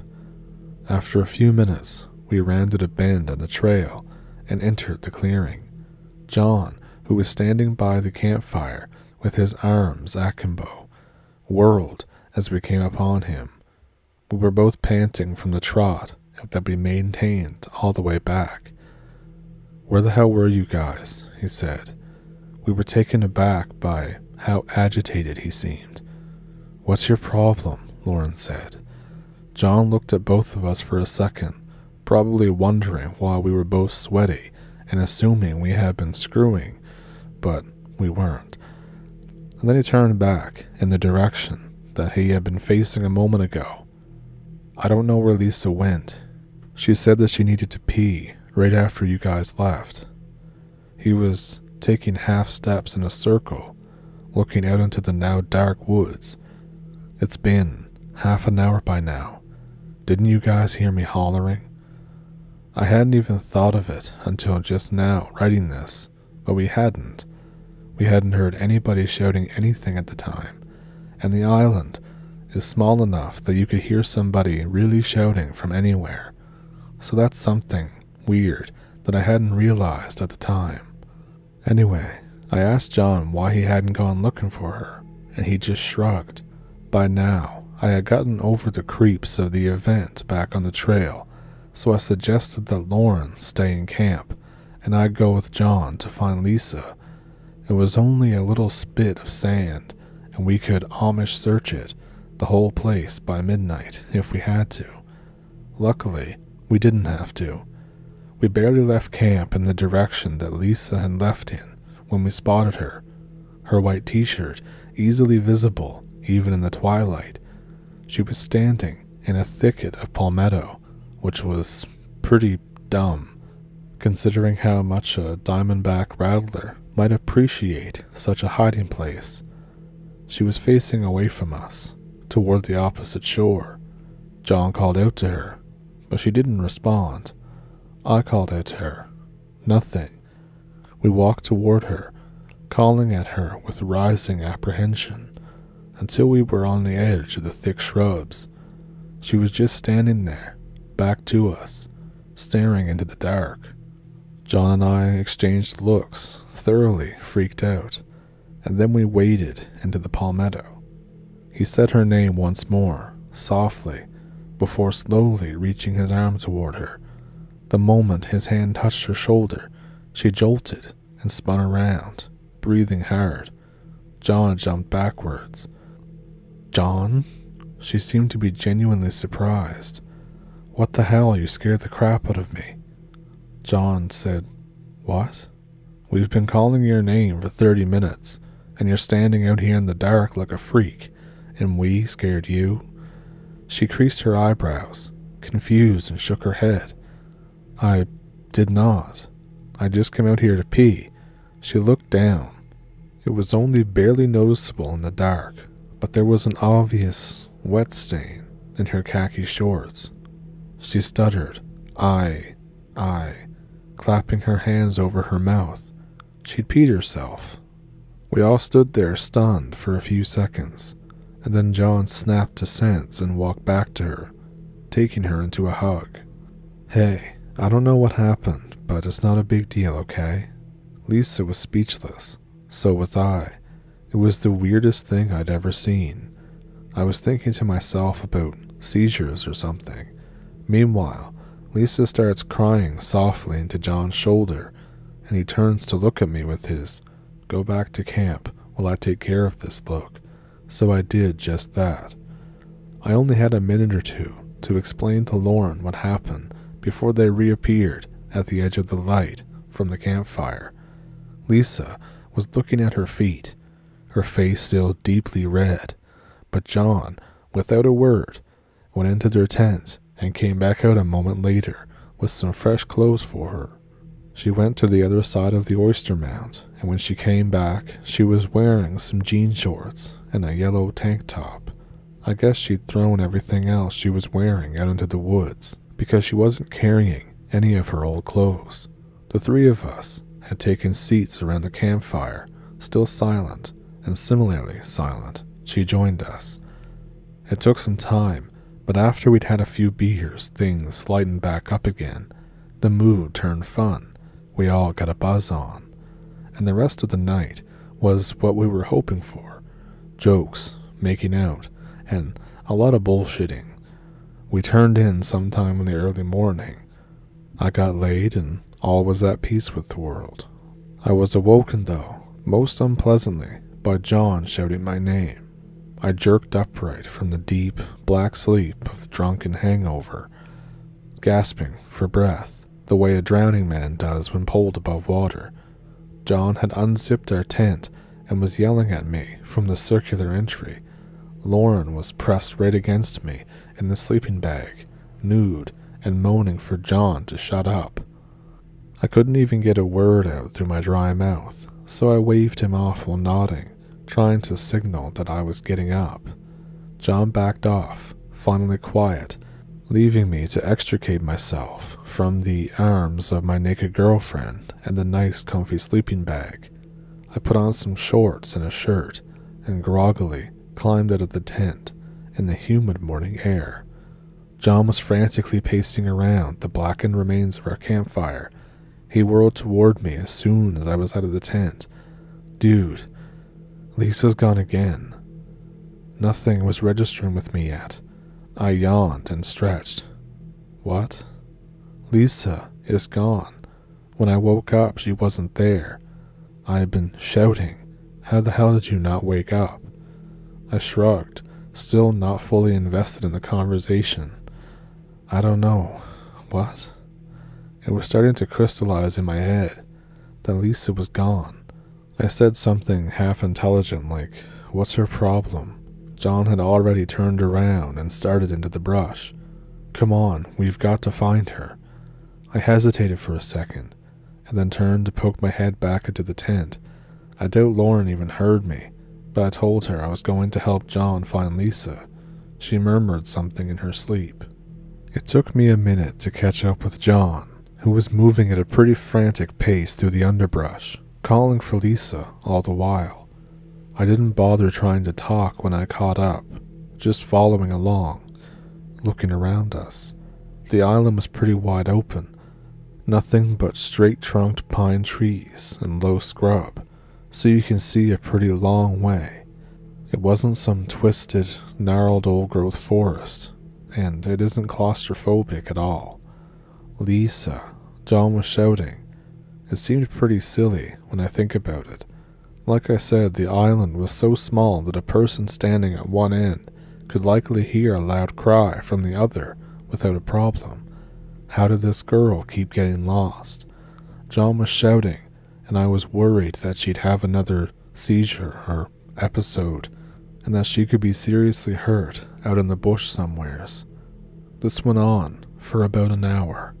We'd reach one shore, follow it to the tip of the island, and then cut back into the woods and follow an overgrown trail all the way back to the far tip. It was on that far end of the island that we made our first unpleasant discovery.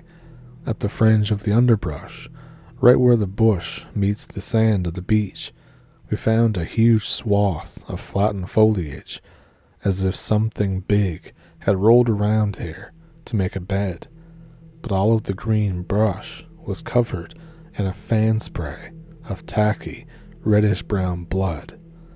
There was no doubt about what it was.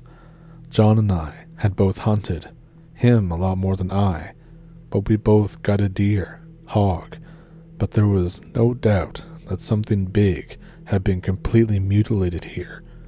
But there was nothing but the tacky spray of blood, no fur, no bones, no half-eaten carcass.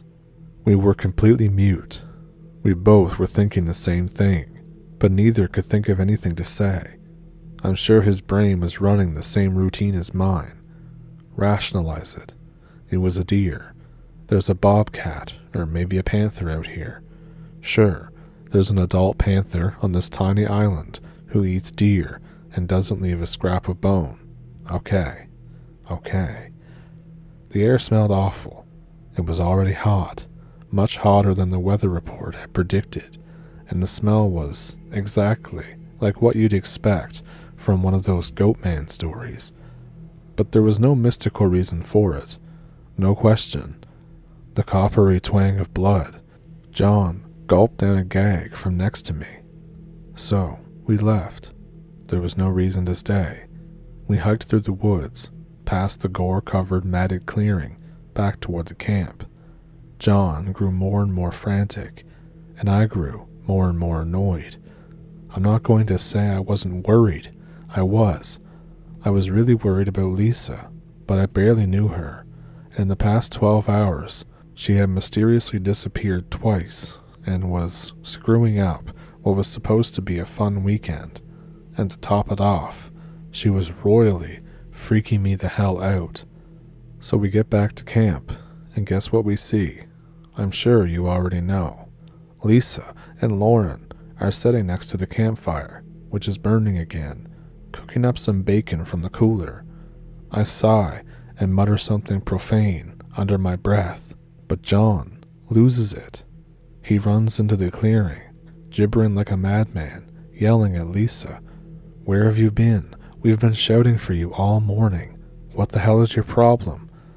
Lisa and Lauren look utterly stunned.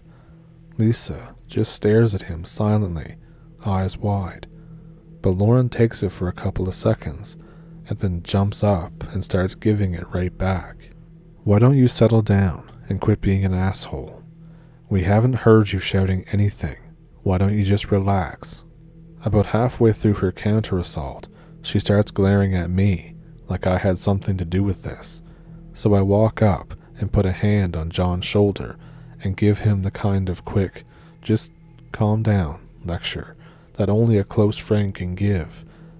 Afterwards, he shuts up and sits down next to Lisa. "Sorry, I was just really worried." Lisa nods. So we all sit around the fire for a bit. We eat some bacon, except for Lisa, who takes her share and just stares at it. Some more awkward silence, and then Lauren grabs my shoulder and gives me a "let's go somewhere private" look. We make our excuses to John and Lisa and head into the woods on the far side of the oyster mound. We get a few hundred yards down the trail when Lauren spins around to face me. "What the hell is up with them?" she says. I'm unprepared and just throw up my hands in a "what? Me worry?" gesture. First, she disappears last night.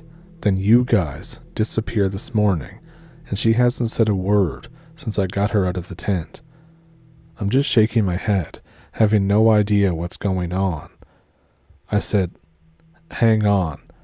John woke me up because Lisa was missing this morning, and we've just spent the last couple of hours tromping around trying to find her, and then we find you guys making breakfast like nothing ever happened. What do you mean she was in the tent?" Now it was Lauren's turn to look confused for a second. "I got up after you left, and she was in the tent. I woke her up, got the fire going, and we've been sitting there, awkward as hell because she won't say anything, waiting for the two of you to..." and we looked at each other for a long moment. "This is really screwed up," I said. After another long silence, she nodded, digesting her own thoughts. "I want to go home," Lauren said. Part of me wanted to disagree, wanted to be a man and chalk it all up to the silliness and get our weekend back on track. But all I did was nod. "Okay," I said. We headed back to camp. John and Lisa are still sitting right where we left them, still silent.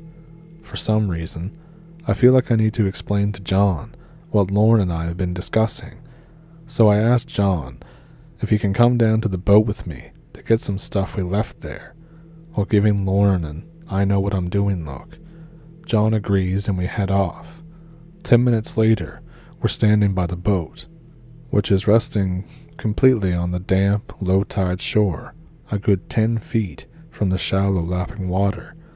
"So John, Lauren and I think that we should leave as soon as we can." "Huh?" John responds. How come? How come? Seriously, how come your girlfriend keeps disappearing?" John starts shaking his head. "F you, man, that's not cool." I said, "Look, I don't know what happened last night, but I'm thinking that she's a secret epileptic or something. I don't know, but it doesn't matter." We stared at each other for a few seconds. "Lauren says she was in your tent after we left." "What?" "Are you sure she was, gone?" I asked, trying to make sense of the situation. "Are you kidding? I think I can tell if there's a second person in my effing tent, dude." Okay, I say, raising my hands up in a settle down gesture. "Lauren just said that after we left, she got up and Lisa was sleeping in your tent. I don't know what's going on, but I agree with Lauren that we should just call this a weekend and head back." John was shaking his head, trying to figure out what he wanted to say. When I saw his eyes focus on something behind me and widen, I turned and immediately saw what had caught his attention. The plastic housing had been yanked off of the outboard motor on the boat. It was laying on the boat. The clips that held it in place had been snapped off. The motor had been brutalized, vandalized really. The spark plug wires were yanked out, ripped and torn apart from the plug heads. Much of the other wiring was ripped to pieces. The prop was completely gone, as well as the pin. It took a few seconds to sink in just how screwed we suddenly were. At the same time, we both said, "What the F?" Before either of us had a chance to fully internalize what we were seeing, a piercing scream echoed out of the woods behind us, coming from the camp. Without a thought, we took off down the trail in a dead sprint. We found Lauren sitting in the middle of the trail, 100 feet or so from the bend that entered the clearing. She was on her knees, knuckles in her mouth, hyperventilating. She looked at us as we ran up to her, eyes confused and panicked. I fell to my own knees next to her, putting my hands on her shoulders. I shook her and called her name. She blinked a few times, her eyes seeming to focus. I said, "What is it? What is it?" She just shook her head and pointed. John and I turned to look, and a pile at the base of a palmetto plant was just on the edge of the trail, were a pair of jean shorts and a yellow tank top, and they were stained dark red. "Oh, what the F," John said, moving toward them for a closer look. Lauren stammered, "I was coming out to... I had to poop," she said to my ear. "I was coming back to camp," and she just started crying. Her hands balled into fists, and she was hitting me in the chest. She said, "What are you guys doing? What's going on?" "Dude," John said from behind me, "these are Lisa's." We stared at each other. None of us could think of anything better to do. Lauren said, "I want to go home." I promised her we were, soon, but we had to pack up. She looked very unhappy, but nodded. I helped her back to her feet, and we tromped through the pine needles back to camp. I didn't have the heart to tell her about the boat. We get back to camp, and there's Lisa, sitting calm as can be by the dead campfire. John runs over to her, almost as if he is surprised to see her still in one piece, and takes her into his arms and starts whispering into her ear. Lauren and I can see from his face that he's going to pieces, but he seems to be doing his best, in a crazy way at least, to comfort and get through to Lisa. We are both just glad that she is, in fact, in one piece. We stand awkwardly at the edge of camp for a bit, watching John whisper reassurances to Lisa. Eventually I decide that I need to fill Lauren in on the boat situation, so I lead her a bit away and I tell her what we'd seen. I was expecting a Lisa-level freakout, but she took it more calmly than John or I probably had. She said very matter-of-factly, "It must have been an animal. Raccoons tear stuff up all the time." There was no questioning in her voice. I nodded. "You're probably right. It only took a second to convince myself it was probably a friggin' raccoon." Keep in mind that I had in fact experienced raccoon mayhem many times in my life, and they can actually cause some pretty serious damage if they want to get in or out of something, and it wasn't hard to make me believe it. I debated with myself whether to tell Lauren about the blood-stained clearing, but decided that she was taking things way too well, and that there was no reason to screw that up. So we spent a few minutes discussing strategies for getting home.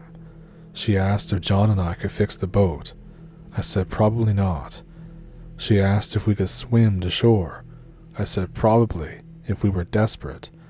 She checked her phone for signal. It, of course, didn't have any. None of us did. We were still brainstorming options. None of them were all that well thought out when John found us. "Guys," he said, "I'm worried about Lisa." That got our attention. "She won't say anything," he said. He was looking at the ground, brow knitted. "I don't know what to do." Lauren nodded.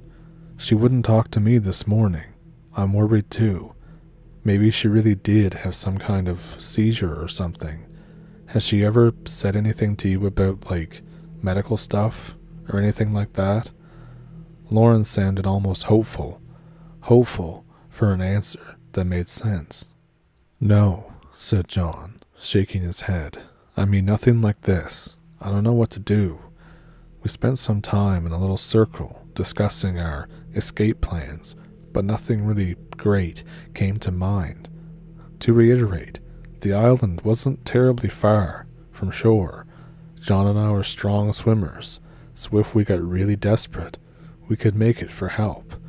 Still, the water was very shallow in places, and full of sharp-as-hell oyster bars, and potentially swarming with bull sharks. So that was a resort that we weren't freaked out enough to really use yet. We end up going back to camp. It's probably 11 o'clock, maybe closer to noon. It's hot as hell. There's tons of biting flies and no seams, and there's no spirit of fun. Nobody wants to go swimming to cool off. Nobody wants to tell jokes. It's just the three of us trying to make stiff conversation, while little Miss Sunshine is sitting there dead silent. Occasionally, Lisa would look up at one of us, suddenly, and stare. Mostly, she'd just keep her eyes locked dead on the fire. At one point, John left to go work on the boat.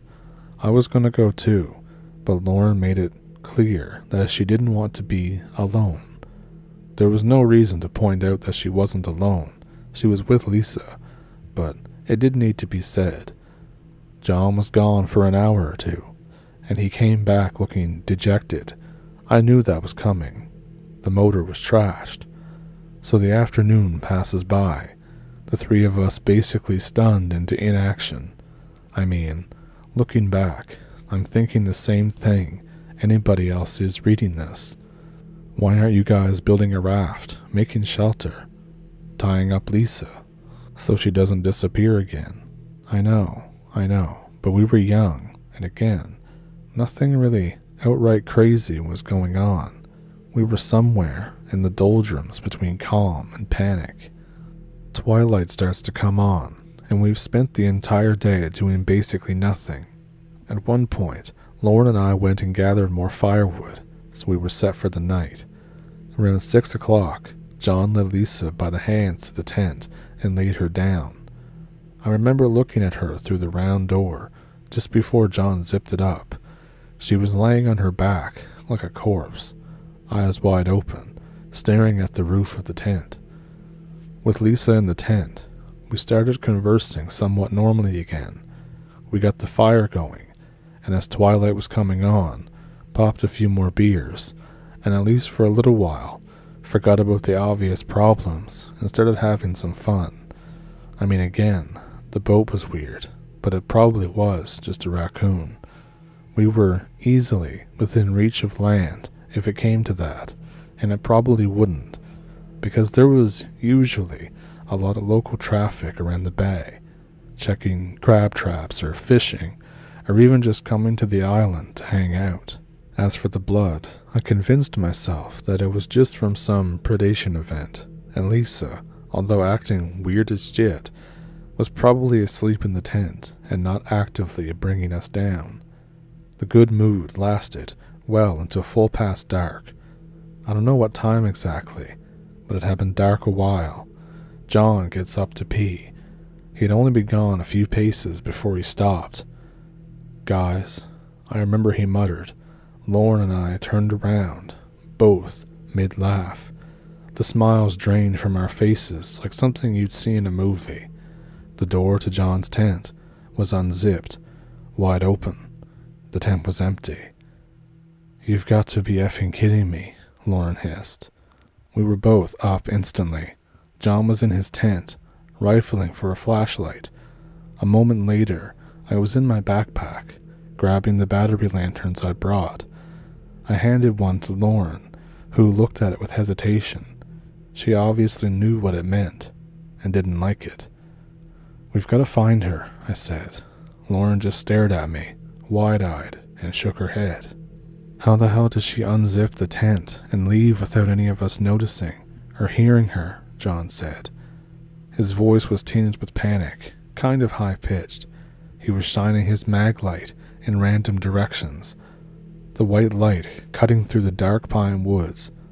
"Let's split up," he said. I said, "Screw that." That was my instant reply. "I don't know if you've ever seen a horror movie before, John, but there's no way that I'm leaving Lauren alone, or you alone, and there's no way I'm going out there alone, right now." My speech was definitely not that sensible, but it was probably something similar. Lauren agreed, so John formed up with us, and as a small triangle of bodies and flashlights, we set out down the weedy trail that started nearest to the tent. To reuse the phrase, we went about this Amish search for a while, arms pretty much linked, eyes facing every direction. We'd grown up on Scooby-Doo, and we weren't letting anybody fall through a trap door, or any kind of reversible bookshelf, or anything. When we first left camp, we were shouting Lisa's name, but after 10 minutes we gave up. She absolutely would have heard us, but she absolutely wasn't answering. So we searched in silence, gritting ourselves against the seemingly inevitable horror movie moment where the cat leaps out of the closet while the guy with the hatchet is under the bed. Anyway, we work our way around pretty much the entire island. If it was hypothetically midnight when we started looking, it was probably 3 or 4 in the morning now. I could tell from the sky that dawn was a while off. Suddenly, we realize we've come around to the boat. Lauren breaks from the group for a bit and goes over to the boat. John and I, who are still peering into the woods, hear her gasp. We both whirl around. I mean, our nerves are raw, and Lauren's gasp is probably the first human sound we've heard in 2 hours. She raises an arm to shield her eyes from the flashlight beams we've leveled on her, then gestures toward the boat. "No way," John groaned. The fiberglass had been all scratched to hell, deep gouges and shallow lines were etched into every surface of the boat. The cushions of the seats were shredded, fiber padding strewn from literally bow to stern. We ran the lights over the exterior of the hull, looking at the frantic, deep gouges in the material. It seemed in hindsight that there were almost patterns in there, but there weren't. I wish I could say something really spooky, like they were cave drawings of mastodons or 666 or skulls and crossbones or something, but it wasn't. It was just like a 3-year-old scribbling in a coloring book. And then we also noticed the broken oyster shells spread around the boat. It was somewhere between low and high tide, so water was lapping at the stern of the boat, but the bow was high and dry, and in the damp sand were dozens of broken shells, many with curls of plastic and fiberglass stuck to the sharp tips. I remember Lauren stifled a moan and then started crying. I put my arm around her and pulled her close. "I just want to go home," she cried. I remember her face turning red, her eyes pink, tears pooling and running down her cheeks. John wasn't doing any better. He had returned his flashlight beam to the woods, and he was whipping it around without any purpose. Panic was obviously setting in. It was nipping at me too, but I guess I was just in a slightly better headspace than my friends. And then John screamed, and Lauren screamed. John's flashlight beam had stopped, and it was illuminating Lisa.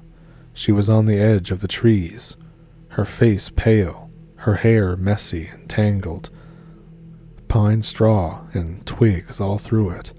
As in response to John and Lauren's screams, Lisa began screaming as well. I don't know how the hell I managed to hold it together, but I recall thinking something kind of silly, like, "At least she's talking again." So I started shaking Lauren by her shoulders. She dropped her lantern to the ground. John had gotten himself under control, as had Lisa apparently, because silence descended over the beach. The only sound, as usual, was the lapping of wavelets against the shore. At this point, I'd like to make another hindsight observation. I can't believe we didn't think about it then, but I also realized my mind wasn't exactly functioning in a logical way. Maybe John or Lauren noticed it, but they never mentioned it to me. Lisa was at this point wearing the same khaki shorts and white t-shirt that she had been wearing when we first arrived, the shorts that she'd peed herself in, the outfit that she changed out of that very first night, and only now, looking back, do I realize that she had been wearing that when John and I first came back from the boat. The bloody clothes that we found on the trail, those were the clothes that she changed into that first night in the woods. It's maybe a little bit contrived, but some of this only is just now seeming so obvious to me. But now Lisa starts gasping and crying, and then she starts sobbing John's name. John runs over to her and wraps his arm around her. She does the same. They're wrapped in each other's embrace. Lisa starts panting, "What's happening? What's happening? What's happening?" over and over again. Lauren and I turn to face each other. Both are speechless. When, from the woods, nearly rips this utterly terrifying howl. Again, John and I are both pretty woodsy. John more than I, but we're both campers. We're both hikers. He hunts with his family a lot. We were both stricken by this sound. The sound from before I could describe, but this sound I really can't. If you've ever heard raccoons mating, they make this wild, high-pitched, ululating sort of screech. That's the bass. Put it on top of a helping of those fake Bigfoot groans you see from those awful Animal Planet specials, and maybe like the sound of the T-Rex from Jurassic Park, and you can kind of imagine the type of sound that I'm talking about. Not entirely accurate, but it's the best I can do. The four of us freeze. John and I, the only two still holding flashlights, spin to face the sound. But there's nothing there. I hear Lauren mutter, "Oh God," from beside me. I reach out and arm sideways, the same way a dad does to hold his kid back when he slams the brakes on in the car. The howl comes again, this time, closer. John, who's holding Lisa by the shoulder, starts to back up toward Lauren and I, who are nearer to the boat. I hear John muttering F-U-C-K under his breath. Finally, the howl bursts out once more, and this time way too close. There's a frantic commotion from the underbrush. Something is definitely coming toward us now, and fast. John twirls around Lisa by her shoulder and starts to run, trying to close the 50-odd feet between us. As he does so, I do the same to Lauren, spinning her and running for the boat. Now, I have no idea why we all instinctively ran for the boat. It was still a third beached, and the motor was dead as dirt, but hey, we weren't really thinking in that moment. So I'm basically throwing Lauren into the boat when I hear the muffled scuff of something hitting beach sand and a curse from behind me. I turn and see that John and Lisa have fallen onto the beach.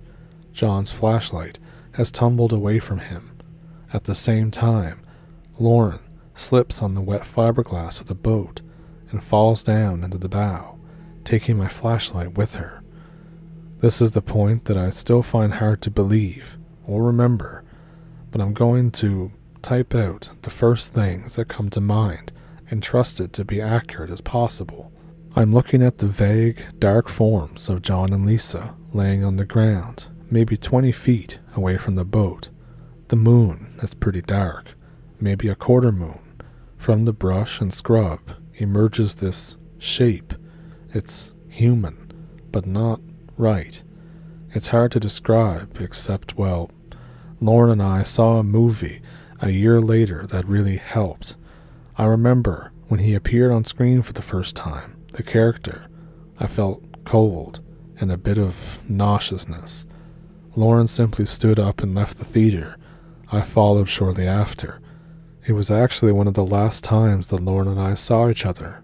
It was Lord of the Rings, The Two Towers, and of course, the character was Golem. The shape was, like I said, humanoid. It almost shimmered in the faint moonlight. It padded across the sound, four-legged, like an animal, but awkwardly. Its body was obviously not designed for a quadruped locomotion. I watched with wide eyes as it beelined for John's fallen flashlight. It leapt upon it like a cat on a bird and began thrashing against the sand, grasping it and beating it into the shore again and again. This all happened in the blink of an eye, really. John, staring at this occurring only a few feet from where he lay, managed to pull himself together and dragged Lisa back up, half running, half crawling toward the boat. I helped him toss Lisa in, and together we began shoving at the bow of the boat, trying to get it back into the deeper water. I didn't look back at whatever was happening on the shore just behind me. This thing was squealing now, like a pig in shit, as the saying goes. I could still hear the thumping of the light hitting the dense, wet sand. And there was this light itself, of course. The beam of light was slicing up and down toward us, illuminating the boat, and then up into the sky, and then back down, and then nothing. It went dark, and immediately the thumping stopped. John and I had succeeded in getting the entire boat back into the water, but it was still very shallow. Our feet were wet, but the water wasn't even up to our ankles. The girls were now screaming from where they were laying on the boat, and then the thing screamed from behind us. It was terrifying before, from the woods. It was far worse when the thing was screeching down the backs of our shirts. I turned to look, and what I saw, well, I don't have any trouble remembering. I don't need any help to describe. It looked like a silverback gorilla, not so thick and muscular, but the same pose. It rested with its legs hunched low. Two stringy, muscular arms beat the sand around it in a rage. I couldn't see the face that clearly after all. It was dark. But I was struck by a sense of humanity. There were two eyes, there was a nose, and there was a mouth, perhaps a bit distorted, but not so noticeably as the body, at least not in the shadows of the sliver of a moon. Anyway, it howled again and seemed poised to charge at us. What I did next was purely a reflex. I reached down into the bow and yanked from beneath the prone body of my terrified girlfriend the lantern that she had pulled from my hands. At the time, I meant to throw that at the thing, but I missed, and I missed bad. The lantern whirred past its shoulder and landed with a puff on the sand at the edge of the beach, just short of the palmettos. The thing seemed surprised. It sniffed the air. Then it turned, and in an instant, it was after the light. John and I couldn't move for a few moments, but the urgency of the moment took over again. We were shoving the boat, using every ounce of ability. Finally, there was a squeak, and the boat was free of the sand. We pushed more, forcing it into hip-deep water. Then we both climbed in and turned and watched. We could still see the frantic movement of the lantern, just a beam of light, being pounded against the sand. Occasionally, we would hear a squeal or a groan from the thing on the beach. Finally, after 30 or 40 seconds, the light flickered and went black. Then there was silence. The only sound was the lapping of water against the side of the boat. The current, luckily, was taking us away from the island. We drifted for a few hours before the sun started to come up. By then, we were close enough to the mainland to entertain the idea of swimming in. Lisa, though, was pretty much out of it. She was talking and crying, but nobody thought it was a good idea to put her into the water, so we waited. Eventually, we drifted near another boat, a charter fishing guide out with a client. We babbled some story to him. I'm sure he just assumed that we were some dumb drunk kids who got lost and almost died of a heat stroke. Either way, he towed us in. And that's about the entire story. Like I said, we told plenty of people. It wasn't some great secret among us, but not one person believed it. Lisa and John broke up almost instantly. They didn't even really break up. John just never saw or spoke to her ever again. Laura and I lasted a little longer. We just stopped talking about the event one day, until that night at the movies. I drove her home. We talked a few times on Trillion, but we never saw each other again. And then, years go by, decades, and some stupid stories on the internet stir all of this back up. Even just sitting here, after I've typed all this out, I keep telling myself that this sounds crazy, like it's some just cracked out homeless bum, or island person, or a hermit.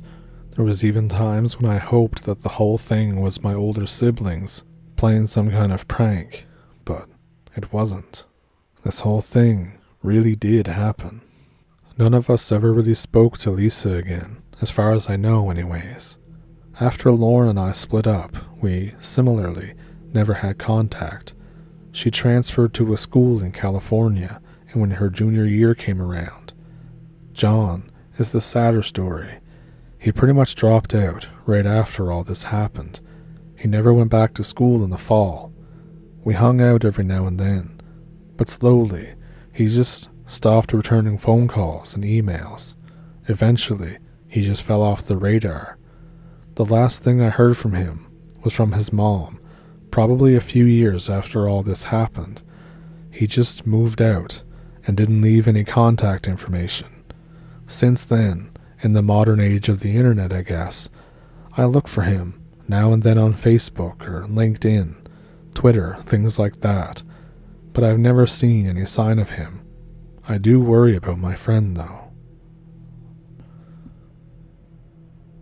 So, that was a lot, wasn't it? If you liked the video, be sure to like and subscribe, and leave a comment and all that stuff. If you have a story of your own, I have an email in the description below that you can send them to if you'd like to. Also down there is a PayPal and a Patreon if you would like to donate to the channel that way. And of course, super thanks here on YouTube. And as for me, my voice is pretty much shot right now. So, I hope you have a good week, and I'll see you in the next one. Thank you for pulling up a stump with me, and thank you for watching. I have some stories to tell all those who are interested, and to pique your interest, I will be telling you an obscure story about a thing called a sigbin, which my brother had the unfortunate incident of encountering. I'll tell you that one, along with a few stories of my stay in Brunei and encounters with Malaysian spooky things.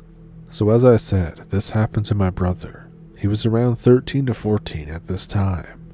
We had 6 chow chows. Basically, they look like lions and they're big fluffy dogs. My mom loves them because they naturally ward off spirits. She's also very Filipino and not Chinese, but still loves them. The dogs have a tendency to run out on their own. One day, our gate opens to let our car in. The house entrance is the gate. Past that is the main door, so you have to go through the parking garage to get in or out of the house. 3 of the big dogs run like hell. I wasn't home, so I couldn't help. My brother hunts them down at 9 p.m. at night. This was around 2008, and our subdivision, or neighborhood, downtown was still pretty rural in many senses. There was a large abundance of belet trees, which in Filipino culture are usually enchanted and can either carry spirits or certain energy that attracts spirits and monsters. Even now, we still have forests around our old house, because to even cut down and disturb them is incredibly bad for your long-term health, in being that you suddenly die days after, or the entire operation begins to mysteriously go wrong. So the dogs got pretty far from the house, around 1 kilometer, so my brother had to carry these 3 large bear dogs away by himself. They end up in an open field. A forest is not too far beyond it. As my brother wrangles them up, he falls, and all of a sudden, he can't get up. This isn't a Life Alert ad. I know what you may be thinking. The dogs are barking at something that seems to be resting on him or stomping on him. They're growling and screaming. Chows are very protective dogs. After what seems like minutes, he manages slowly to get up. He sees a completely white creature vanish. This creature has a set of glowing eyes between its legs, meaning its head twists to look under it. Essentially, it vanished into the brush, but you might be wondering what I mean by its head between its legs. That's what a sigbin does. It essentially does this, so it's always looking behind itself. They also hop instead of run, and they move very erratically. My brother is very uneasy after having this thing on top of him, but he gets home quickly. My mom is worried. She's always been the spiritual type due to our grandmother's involvement with black magic, so she grew up around it. Immediately, she inspects him without hesitation. There are 3 distinct claw marks scabbed on his back, but there were no tears on his shirt. But the marks were in the place where he felt like he was being stepped on. He had been marked by a sigbin. As far as I'm aware, a sigbin is a witch or an Oshwong's familiar, which they keep in clay pots. They use them to hunt children, to turn them into other creatures to use for the said witch. As long as he was marked, He was the only one who could see the Sigbin. If he was found again, he would be taken away. Mom tells him to take a bike home and never walk or come home late. Me and him go to the same school at the time. It was a 10-minute walk away, so I would walk with him. This one day, however, I was sick, so I couldn't go to school, and I stayed inside. My brother spent all of his money on food, so he had to walk home alone. It was around 7 p.m. He walked past the same area that he had this confrontation in. The air smells bad, like straight body odor and urine. He starts to walk quickly.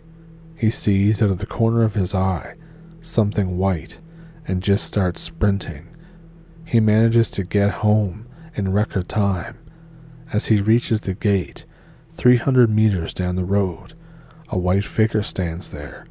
Its eyes gleam like light is reflecting off of them. He's crying hard, but then again, he took the same road like an idiot. For the better part of a year, he never took that road again. And for exactly a year since he was marked, the mark would change places, from his back to his chest to his thigh, and most memorably, on the back of his head. My grandmother called us the day my brother had the encounter after being marked, completely unprompted by the way. She said she would bring Lolo over because she knows that my brother was being hunted, and apparently my Lola had a vision of where the witch lives and who she is. Surprisingly though, my mother declined. But after a year to the day, the mark vanished. And then Lola called us again and told us that the witch had died due to being unable to appease the familiars that she had, and that she had this dream where she saw the witch strangled by a white Sigbin. I inherited her dream clairvoyance ability in the way that months in advance I would dream something very surreal, and it would happen months after the dream, which has led me to some strange times, with one occasion leading me to save my own life from a car accident that killed 2 other people. This next story is short but relevant. Across from the house downtown, there used to be an open field littered with billet trees. Much of the forest can be purely billet trees, and it creates a very eerie experience. This was when I met a capra. A capra is a usually harmless spirit, or encanto. They usually nest in these trees, and they're basically giants, estimated at around 10 feet tall, and always smoking huge wads of tobacco. So I was 16. It was New Year's. This was an hour before New Year's. Everybody is drinking, smoking, having fun, and partying. We always host an annual New Year's party for our neighborhood, or Purok. It's open to everybody, but mainly it's for family. And at 16, I was still underage enough that nobody wanted to openly hand me liquor. But I was bored of hanging out with everyone who isn't my age, so I go to the field. The biggest tree sits directly across from the house, but way out in the field. It's a huge one, thick branches and hundreds of hanging vines. I think it was almost 40 feet tall. So I sit down and relax with some Coca-Cola. I had an iPod and I was skipping through the songs. Suddenly, I smell this wafting, overpowering scent. It's almost like if you walked into barbecue smoke, but if the charcoal was wet, ashy, and very earthy.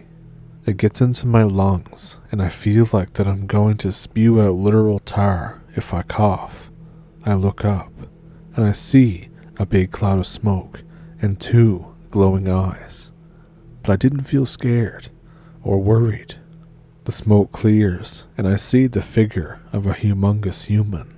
I imagine that I was about the size of its calves, very long hair, and a pipe half the size of me, and it was wearing a loincloth. It takes one look at my probably terrified face and laughs, It's like a ha ha ha, but a very deep voice that rattles my insides like a subwoofer.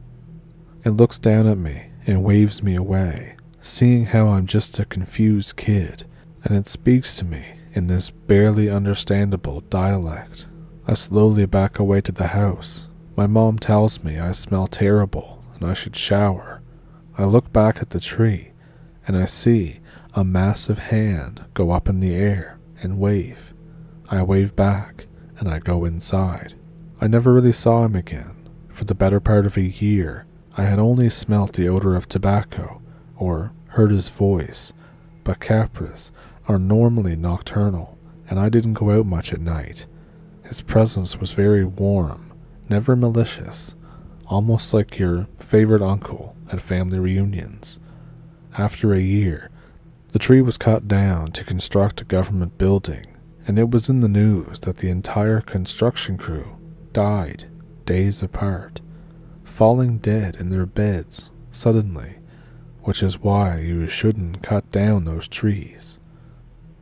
And now, let's venture to a few islands away in Brunei. We moved there due to my dad's occupation. Over there in Brunei, it's an oil country, so they gave us free housing, free medical, everything we needed, and we lived in a subdivision called Rimba. Rimba was an upscale, nice place. There were a lot of foreigners there, and generally was quite nice and a private community. While I was there, I encountered a penangal, which is basically a type of vampire. So here goes. It was around 7 p.m. in Brunei. I was biking around our subdivision. We had only been there a year so far, and nothing relevant had happened until now. Neighbors always told me to stay inside. Indian friends warned me about jinns that would roam in the evening. It was a foggy evening, so I probably should have seen the horror movie signs in the first place, but it wasn't very dark yet. It was almost as if it had just rained, and the fog was a part of it. The community is essentially a massive square, which is also how the roads are connected, so it's 2 lanes throughout the whole subdivision, and if you keep turning, you'll end up at the gate again. It's impossible to get lost. I reach one of the farthest corners of the place and look forward. There's a long road with a turn at the end, leading to the area where the gate is. I see someone with long hair standing around, but I can't make out any details. Keep in mind that I'm this kid with glasses and I can barely see with them as it is. The lady is covered by a car, so I can only see the head. But then suddenly, I'm hit with this really nasty, strong scent of vinegar. I'm Filipino, so vinegar is like water to us, but I immediately feel sick and uneasy. My stomach drops, the hairs on my neck rise. I look closer at the head, and I see a pair of eyes staring back at me. Not normal staring, intense eyes. Even from a distance, I felt danger. I immediately start to go back, all the while looking behind me. The problem is that if you notice in the picture, there seems to be a small hut. Past that hut is the street where I encounter the spirit. As soon as I hit my street, it bursts out of the hut area past the street in a beeline. I have barely crossed into my street, still on the corner, so I immediately lean back and hide behind a thick tree. I see now, it's just a floating head. I can't cry, I'm too scared to cry. It begins to float back toward the street that I saw it from, and I make a tactical decision. I count down from 10. I see it cross, and I drop my bike and book it toward the house. I don't see it anymore, no matter how much I look back. I'm thinking it's going to be right at my door. I open, I go in, I lock the door. Half a minute passes, and then I hear a bang at my door. Just once. I hide in the living room, away from windows. My mom and dad are in their room, but I refuse to tell them anything because I'm scared that if they'll go check, they'll die. I fall asleep on the floor. The next day, I tried hitting the door with my head, and I freaked out because it sounded exactly like how it sounded yesterday, which meant that it definitely saw me. It still rattles me, even now.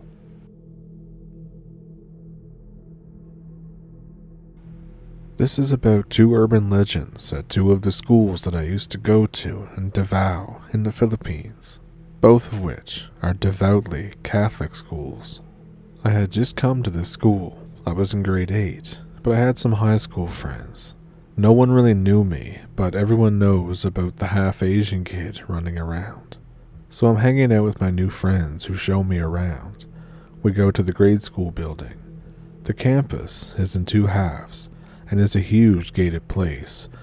On one half is the junior high school. This is my building and some other stories I have. This is also where I encountered a dead girl in the 5th floor bathroom, and the other is grade school halfway across campus. So high school boys are not allowed in the grade school area, hence the 2 separate cafeterias. I never did find out why. It was just a weird thing. We used to call the school Jesus Prison because of all the rules. So one day, during lunchtime, we sneak over to their side, past the roving bands of kids. Before we get into the grade school itself, we pass by a statue. It's called Boy Savior or something like that. It was a kid holding a Bible and pointing toward it. Basically, the statue was believed to be that of the child Jesus. My friends tell me this story of when they were in grade school. The statue would move at night. I thought this was not true. I thought this was dumb. They insist, though, that it's true, and they're actually genuinely scared of it. I call them pussies and flex my 2 ounces of bravery. We bet that if we stay late, we can bait it to move and do something. My new friends are scared, but also endeared by me being so, quote, brave on the first day. So we end up deciding. The next day, we bluff our parents to say that we have to stay late to study in the library, which one of the more supernatural things about my time at this school is that my parents actually believed that I studied. Anyways, I gather up with a group of friends, like 5 of us, I think, including me that stayed behind to study. It's 8 p.m. now. The library closes at 9, so that's our window to do this. Before I go any further, I'm kind of freaked out because I actually managed to find a picture of the very statue that is in the center of this story, but continuing on. So we move in 2 groups to the other end of the campus to meet at the grade school. The grade school closes first because they go home earlier. The whole place is super dark. Literally 4 lights illuminating the whole place. One light stands over the Boy Savior statue. We stop a few feet away from it, both groups now together as one. One of my friends goes forward and says what would be in English, "Dude, don't try it. Let the new kid try it first." Someone else in the group agrees. I go ahead first and face to face with the statue. To me, it's literally just a statue. It's pretty unnerving though for some reason, but then again, so is everything else at 8 p.m. in a school that's closed. My classmate jumps me from behind and scares the hell out of me. All of us are laughing, and with our laughter echoing throughout the dead halls, we turn back to the statue. Its head has tilted away from the book and is now facing me and my friend group. We all think, "Holy shit." We all shout in unison. Its head used to tilt toward the book, and now it's angled directly toward us. All of us are genuinely scared now. It's a solid concrete statue that cannot shift. We decide to go home. Shouting from earlier probably will attract the school guards. We all begin walking backwards, paying attention to the statue while trying to leave the area to head back to our building. Keep in mind, the pathway back to our building is either through a huge track oval and a field, or through an old sports complex, all both wide open. As we're walking back, the lights begin to flicker. Literally, all 4 lights begin kind of strobing. One of my friends turns around and sprints. The rest of us begin to turn tail and run as well. I'm looking at the statue, and I see the head move back to its original position. It wasn't like a twitch. It's like it was a real person. Smooth, controlled movement.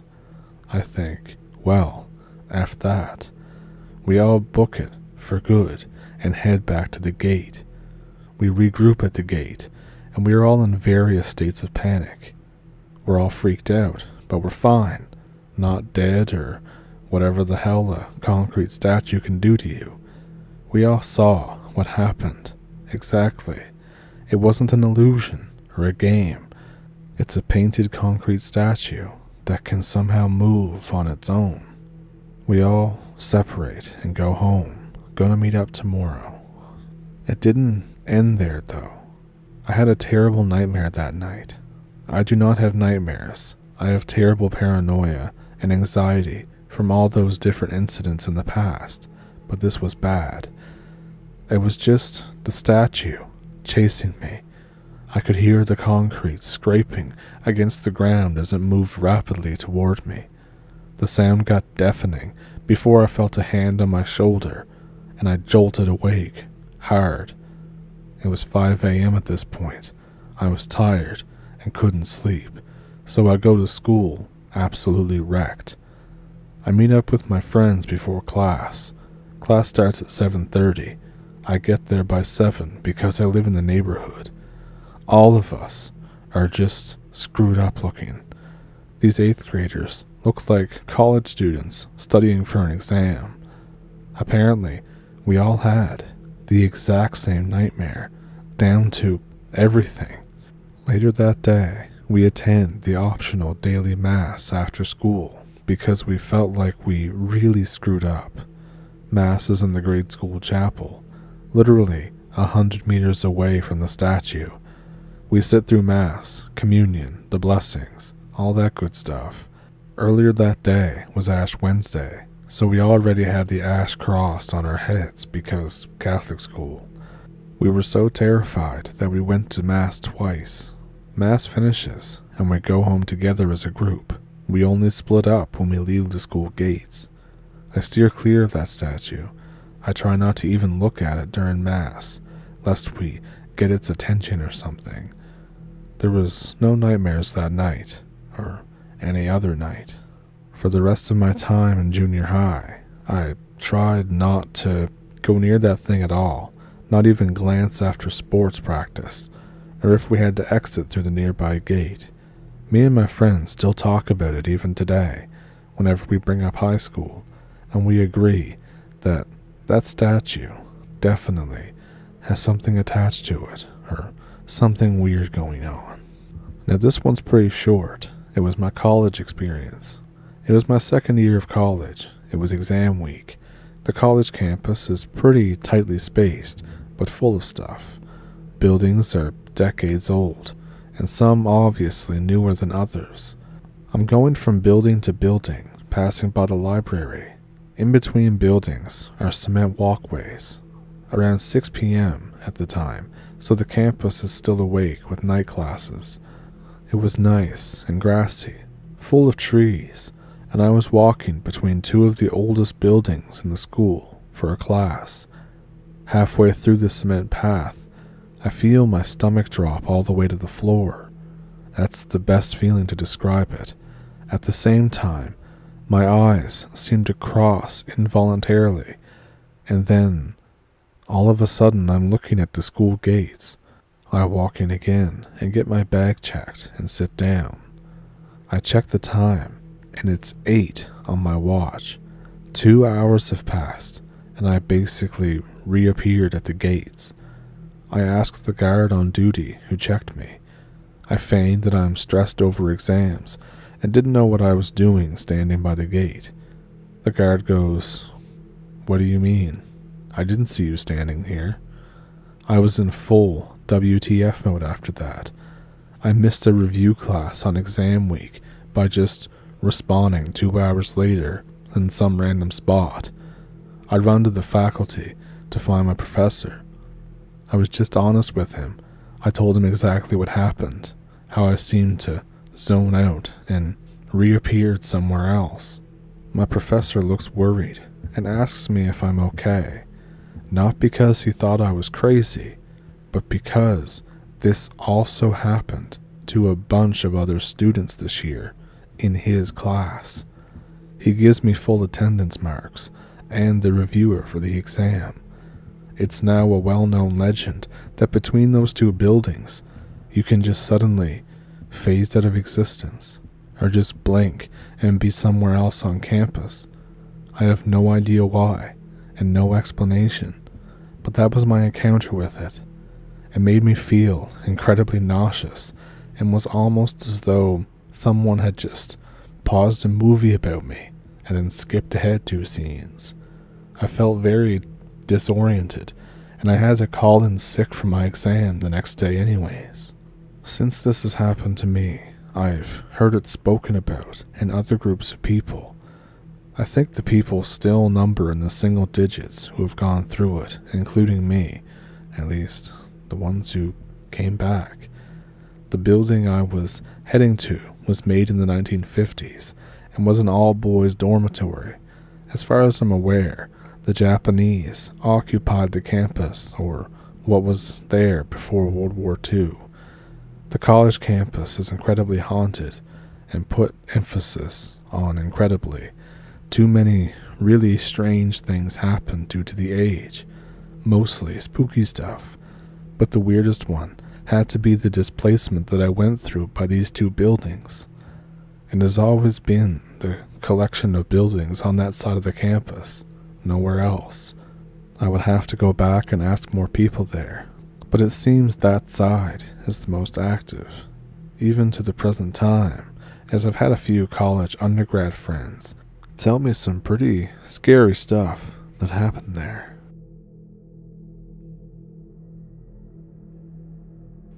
These days, I'm happily married with a family, but before I got married, I had another girlfriend, and this is an experience I had while dating her. She was from Oregon, Southern Oregon exactly, and where this all happened was off of the Rogue River in an old mining town. We pitched a tent at her parents' farm and spent the days in the river and the nights drinking beers under the stars. It was a great summer. 3 nights in, we went hiking to watch a meteor shower at the top of a mountain behind her parents' property. We were probably only a mile from her parents' small farm. We packed binoculars, blankets, some wine, and flashlights. Right after the sunset, she led me up along a horse trail to a gravel road. From there, we hit a series of switchbacks, which slowly led us to the top of the mountain, passing a few abandoned mines along the way. This area is heavily wooded, but there was a clearing at the peak where loggers had made their base during a long-ago cutting operation. You could see down into the valley we climbed out of, and over the peak, and down into the other valley to the north below. She grew up here and wasn't afraid of a night hike, but honestly, for me, it put chills up my spine. So we settled down into our little area. We laid out the blankets. We popped the wine. The shower wasn't going to arrive until 1 a.m., so we had plenty of time to kill. You know what that means. We played grab ass and drank some wine and watched the stars come out. While we waited, we heard crunching noises on the slope under us. A tall buck sauntered out into the flat clearing that we were in, and then headed down into the northern valley. It scared the hell out of us, but we had a good laugh afterwards. We began to relax again and stared up at the stars. We could see the Little Dipper, Vega, Saturn, Sagittarius, and tons of other stars. Around midnight, we were making out, and she suddenly became rigid. I whispered, "What is it?" She looked back at me and said, "There's someone coming." She motioned to my left with her eyes. I rolled over and looked up the trail leading up to us from the northern valley. In the dark, I could barely make out the silhouette of a rider on horseback. As he came closer, I could also see that he was pulling a mule behind him. The rider had on a large black hat with a very wide brim above a huge dark mustache. The mule trailing behind him was loaded up with gunny sacks that were full of something. When he noticed us, he didn't call out, but instead he quickened his trot toward us. We had been laying flat on our sides now, and I sat upright and called out, "Hey man," to him so he wouldn't ride over us. He just kept coming toward us until he was almost on our blanket. He jerked the reins hard to his left and shifted his weight in the saddle to get a better look at us. I looked up at his face, but it was too dark to see it when he was backlit by the sky and the hat, covering his eyes in shadow. He wore a canvas poncho and black shapeless boots. I had never seen a mule before this, and I was surprised at how large it was. I said, "Hello," again, and he just turned back to the trail and headed down the valley that we came from in silence. As he cantered away, his giant mule also gave us the once-over. My girl and me turned to stare at each other in the dark. I said, "Do you know that guy? Who was that?" She had never seen him before, or those horses. She wondered out loud where he could possibly be going. The trail only went down to her parents' house, and farther down, about half a mile, was the neighbor's. She was spooked now. I was spooked. We turned on both of our flashlights. I felt defenseless after we were rolled up on by this silent stranger. We were too scared to follow him, but we didn't want to stay there where we were either. I asked her what was in the valley to the north. She said there was nothing for about 5 miles, where there was a tiny village consisting mainly of a small gas station, but that would be miles away through a pitch-black forest. This somehow unnerved us even more. We both hastily folded up our blankets and bottles. With no way else to go, we headed down the same trail the rider headed down shortly before. Slowly, we made our way downhill, down the same switchbacks. On one particular long straight section, the beams of our flashlight barely caught the man and his animals slowly passing around the next bend. "Hey, you," I screamed out angrily. He just kept going, like he didn't hear us. My girl said, "What if he has a gun or an axe?" and tells me to just hang back. I was fine with that because this guy was acting weird as hell. We waited for a few minutes in the dark to allow him to get further ahead of us. As we approached the second mine we had passed earlier, we heard this mournful howl come from the mine itself. It sounded almost like an owl, but it startled us so badly that we both started running down the hill. We ran for 2 or 3 more switchbacks before coming to the fork that led to her parents' farm.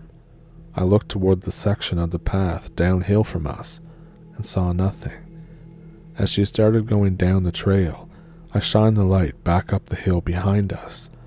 In the glare of the beam, about 40 yards up the hill, was the rider. He stood motionless, looking directly at me. There was no reflection from his eyes or the riding tack. We must have ran past him in the darkness of the trail, I told myself. His ashen mouth started to move, but nothing came out at first. Suddenly, he starts saying, I. My adrenaline exploded into my bloodstream. I anxiously turned back downhill and ran down the trail towards my girlfriend, who was already 100 feet down the path. What was he trying to say? Was he even human? Terrified, we both tripped and fell down a few times in the dark in our rush back to the house. When we hit the field, we ran all the way to the porch. Her father sat quietly in the dark of the porch. He jokingly asked us, "Did you guys see the miner?" I said we saw a guy on a horse with a mule in tow. He said that that was the ghost of a miner who had been murdered by his own business partner and best friend. He said the miner walks the forest looking for his killer. Now, I was so scared that initially I believed the whole thing. The next morning, I dismissed what we had saw, and I figured that her father had talked the neighbor into scaring us. My girlfriend denied that and said that the neighbor doesn't look like that.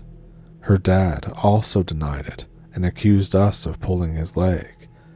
The next day, we stood on the porch and constantly scanned the large field leading to the trail. We didn't leave the porch, and we played board games inside when the sun set. The next morning after breakfast, we packed up and we drove home. We mulled over the dark rider for hundreds of miles on the freeway, taking comfort in the fact that every mile that we drove was a mile further away from the man that we saw in the dark.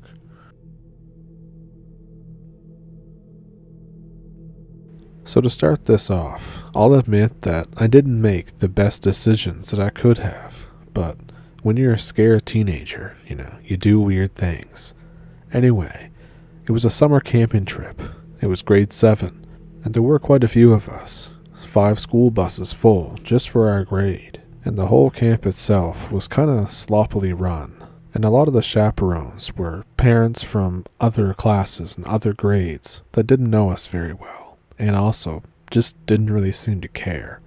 But anyway, I'll just refer to everybody by their nicknames. Mine was Grub, because in grade 5, I ate a maggot on a dare. There was one girl whose nickname was Goose. This was because she had a longer than normal neck. And up until this point, Garrett didn't have a nickname. And this camping trip was 4 days. We were to spend it near this lake, just doing camp activities. So on the first day, we're doing campfires, we're cooking, we're watching wildlife, and doing regular camp activities, team building activities, and we finish at about 6 p.m. and the kids disperse. Garrett, Goose, and me skip rocks at the big lake. We look out at this small tree cover, and it's on this seemingly uninhabited island in the middle of the lake. We talk about what could be there, just kind of making stuff up, like, oh, maybe there's a monster there or something. But Garrett suggests secretly jumping into the lake, which is off limits until day 2. Goose refuses because her mother is back at the camp as a chaperone. I tell Garrett that I wouldn't go either because Goose's mother knows my parents. But none of the parents really knew Garrett because he was a rather new student that came at the beginning of the year. So, he takes his shirt off, still wanting to go. Goose and myself try to discourage him by talking about maybe there's something in the lake, like a Loch Ness monster in the depths. I tell him that it's getting too dark to swim, but he insists. Garrett puts his camera in my waterproof backpack, puts it on, and jumps in, telling us that he'll take plenty of pictures when he gets to the island. This island is at least 150 meters away. We watch as he slowly makes his way across the lake and to this island. He gets there, gets out, and waves back to us before walking off into the dark and disappearing into the trees with his flashlight on. About 45 minutes later, it's gotten dark and there's no sign of him. Now, if you're wondering about cell phones, Goose didn't have a phone, and Garrett took my backpack that had my flip phone inside. We decided to head back to the campsite to make it back in time for attendance, as to not raise suspicion. And this is the start of my bad decisions. I was able to get away with pretending to be Garrett for roll call by raising my hand with my hood up. Everyone settles down to tell stories and prepare to sleep. Goose and me take our food and sleeping bags and hurry back to the lake. There are still no signs of Garrett. We kept watch for hours and may or may not have seen what looked like his flashlight blinking on maybe 1 or 2 occasions in the darkness. Eventually, we both succumbed to sleep.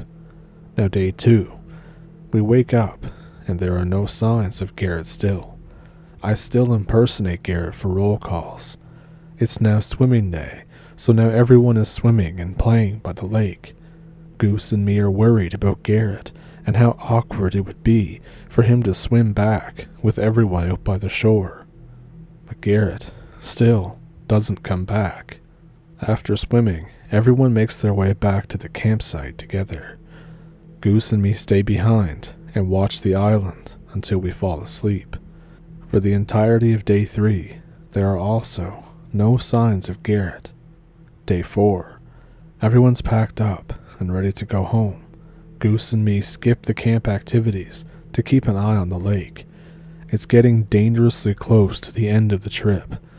I decide that I need to swim out. While I'm preparing to swim and laying out a game plan with Goose, she gets excited and starts jumping around, crying and pointing at the lake. It's Garrett, making his way back. We both hug him. We think that he has just been playing a bad prank on us while we were worried sick and stressed out. In our excitement, I accidentally headbutt him at a bad angle and knock his tooth out, which this is how he got his nickname from then on, Gappy. Anyways, he's apologizing and saying that he's just as confused as we are. He still thinks that it's the second day of the trip. We explain that it's the final hours of day 4 and he's been gone for 3 nights. He has no clue what we're talking about, but shares what happened to him. He gets to this island, he waves back to us and takes our picture from the island before going off to explore. Mostly, the island appeared to be nothing but trees and wild growth, but as he explores, he finds a broken old rowboat, the remains of a fire, and other signs of an abandoned campsite. He trips and twists his ankle. He knows that he now will not be able to swim back in the dark with his injury, so he crawls around to try and start making a bedding for himself out of leaves. At some point, he blacks out while crawling around and trying to collect leaves. All of a sudden, he is sitting by the same campsite. The rowboat is no longer broken, and the campfire is lit. A tattered old fisherman in rubber boots approaches the fire from behind a tree. The fisherman has a frightening appearance, eyes that are nothing but shadows and can't be made out. The fisherman points at his ankle and mumbles an unintelligible question 3 times. The fisherman starts approaching with one hand, reaching into his coat pocket. Garrett panics, but he can't move anywheres. The fisherman brings his hand out from his pocket and is holding a small, dull ball of light that grows as it floats toward Garrett. Garrett wakes up, cold and damp, from rainfall on day 3 and is leaning against the broken old rowboat near the abandoned firewood. All of the leaves that he was collecting are gone. He stands up and is prepared to limp, but has no pain in his twisted ankle, which is just now badly swollen. He rushes back to us, thinking that it has only been a single night, not knowing that it's actually been 3. He wasn't hungry or thirsty when he got back after 3 nights. He recalls taking great photos and even using some flash photography on day 1. There's the photo of myself and Goose from across the lake, but all the other ones were nonsense. Some of them were glitched, some of them were dark and impossible to make out, and then some were completely whited out and blurry. Surprisingly, all these years later, we're still in contact, and we still talk about it, and how crazy and weird it was. I have lived my entire life in Oklahoma, and it's probably just about as rural as most of you think it is. Outside of the Oklahoma City, Moore, Norman area, and Tulsa, Oklahoma is mostly small towns, casinos, and lots, and I mean lots, of woods and open plains. There's backcountry galore, a perfect place to teach young scouts the basics without throwing them right into the heart of the fray. It's usually pretty quiet everywhere you go, and people are generally friendly. We're the definition of a flyover state. If there's one thing people immediately relate to Oklahoma, it's our Native American or Indian American heritage, the folklore that comes with it, and the heritage.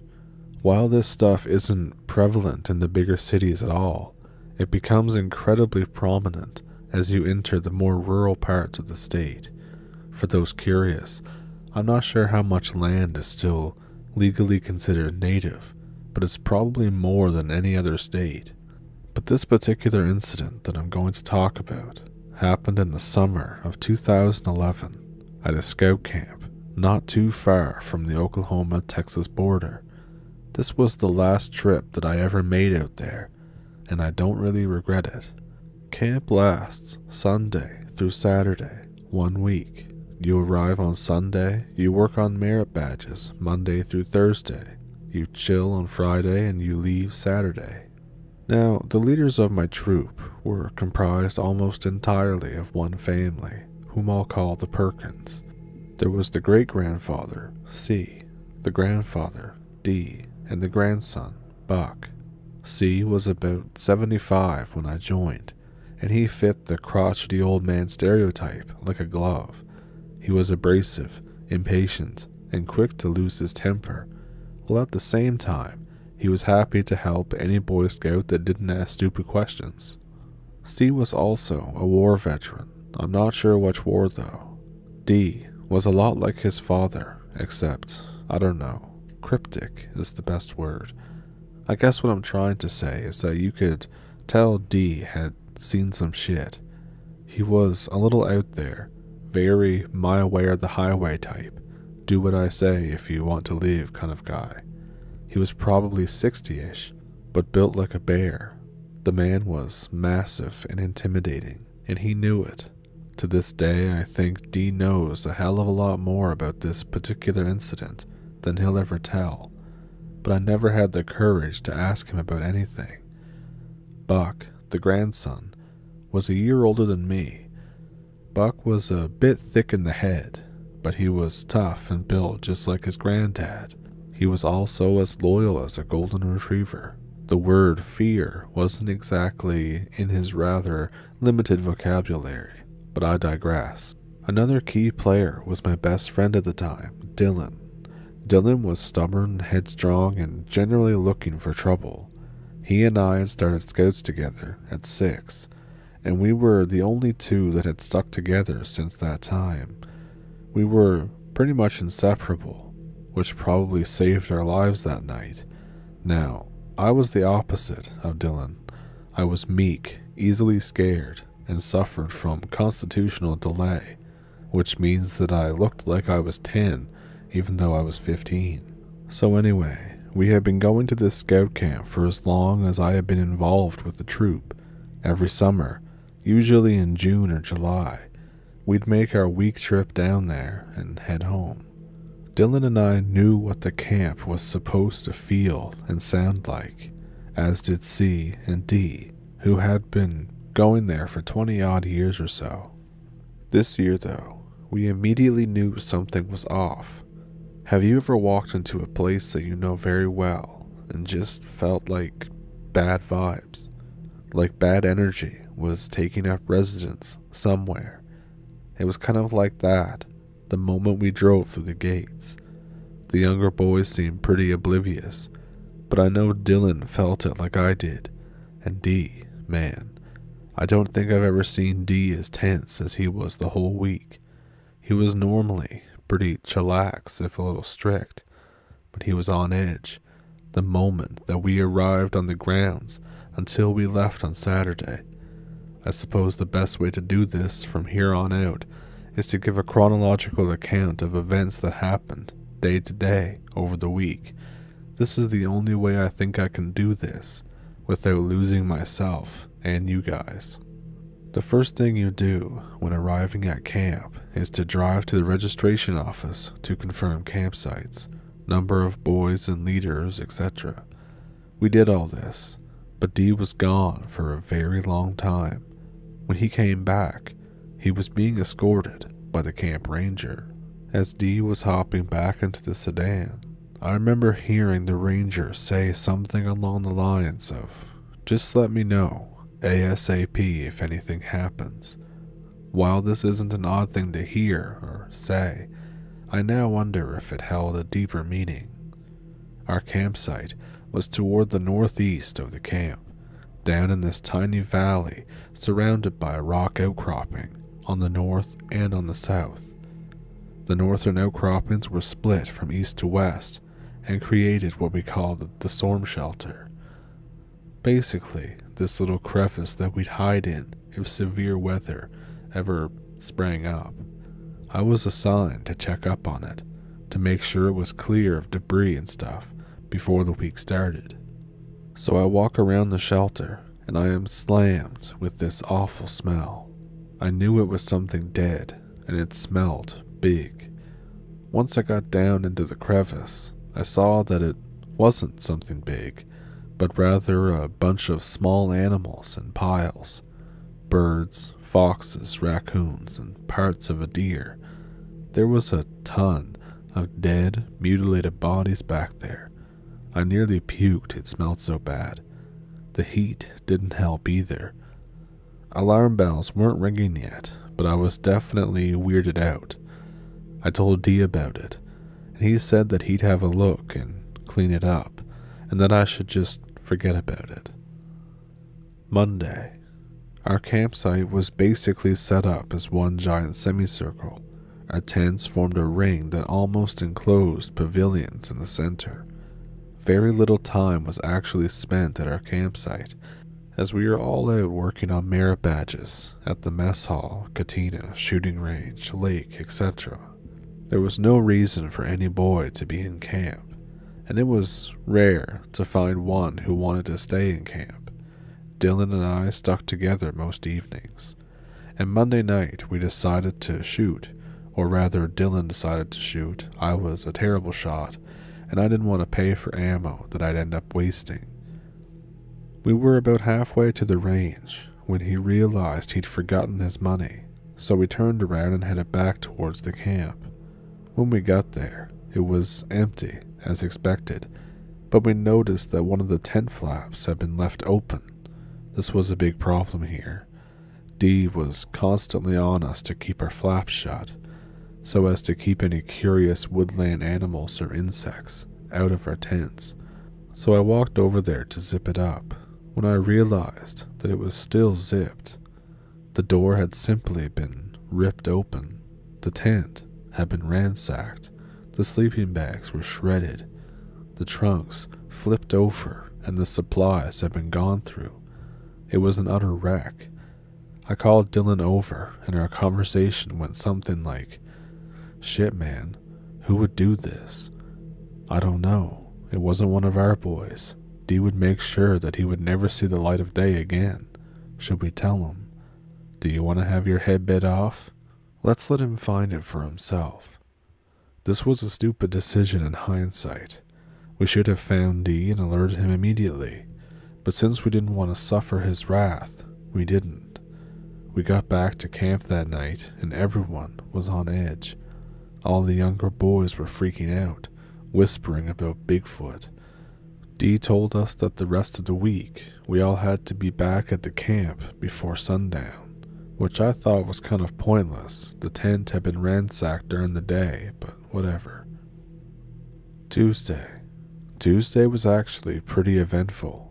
All I recall is that some boys a couple campsites over from ours got spooked because they heard noises in and around their campsite that night. If I'm being honest, that could have been anything. There's an awful lot of animal life out in rural Oklahoma, and it's not unusual for new or amateur scouts to accidentally lure raccoons, foxes, or occasionally bigger things into camp by leaving food out at night. But I still have to wonder if it was related to my other experience that week. Wednesday was different. The bad vibes seemed to be getting stronger, or maybe it was just me getting more wound up. I don't know. What I do know is that the mess hall had been broken into the night before and utterly wrecked. Food had been half eaten. Supplies were strewn everywhere. At least, that's what I heard. We weren't allowed up to the mess hall until dinner that night, by which time the camp had cleaned everything up. Of course, everyone was on edge now. There were multiple mutterings and whisperings, rumors circulating that would have basically been a cryptid lover's wet dream. One would say, "Did you hear? They found some homeless guy camping out on the other side of the lake." Someone else would say, "Tom found some really weird footprints outside the tent last night. Did you see them? I heard some weird mating call last night. Did anyone else? I could have sworn I was being stalked walking back to camp last night. Does anyone else feel the same way?" Out of all these rumors, there was one that stuck out to me after the week was over, and the only reason it did is because it reminded me of my experience on Sunday. I found a dead raccoon outside my tent last night. It was like mutilated and shit. Which one of you guys thought it would be funny? I guess outside the mess hall business, Wednesday was fairly uneventful too, just really tense. Thursday. Holy shit, man, Thursday. Thursday night, the camp would always sort of hold this party thing out by the main gate to sort of celebrate the hard work that everyone had put in over the week. There would be a bonfire, a chuck wagon, basically a canteen on wheels, stories and songs and lots of Boy Scout stuff, you know. Anyways, D was super against letting anyone in the troop go. He wanted to keep every boy in the camp that night. But after listening to 12 and 13-year-olds whine and cry for 30 minutes, he kind of begrudgingly changed his mind and allowed them to go as long as they were escorted by the older boys. So Buck, Dylan, and I were pretty much responsible for corralling 15 middle schoolers. D said he had a meeting to go to, which I knew was a lie. Scoutmaster meetings were always held in the mornings, never at night, but what the hell. So 3 of us started walking them down there, when I realized that we've left the flashlights back at the camp, and we only have 5 minutes of light left. I tell Dylan and Buck to go on ahead of me, but both of them insist on coming. In the end, Buck escorted the kids to the bonfire, while Dylan and I went back to camp. That was a mistake for multiple reasons. We had only been gone about 10 minutes, which means it was almost dark once we got back. But our camp was totaled. Our pavilions had been torn down. Tents and their contents were strewn about everywhere. Food was out and scattered. It was a complete mess. Alarm bells were basically screaming, "Code red, code red, get the hell out of there, right now." But Dylan was already into the camp before I could stop him. That's when the smell hit us. The smell of dead, decaying stuff. But this time, it was mixed with something else. Kind of a spoiled milk. I'm not entirely sure how to describe it. It's not the typical burnt copper or blood scent that a lot of people say is related to goat man. I know what that smells like. This was something else.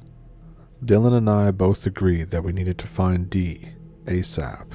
Fate was on our side that night, because not a second later he rushed into the camp in full commando mode. I'm talking giant knife on his hip, brandishing a pistol. Sorry, I don't know what kind of gun it was. I don't know anything about guns. And the biggest flashlight I had ever seen. Dylan and I immediately started blubbering to Dee about what was going on, begging for answers, almost crying. He told us to shut up in the most harshest but quietest voice I've ever heard. That's when I noticed his face for the first time.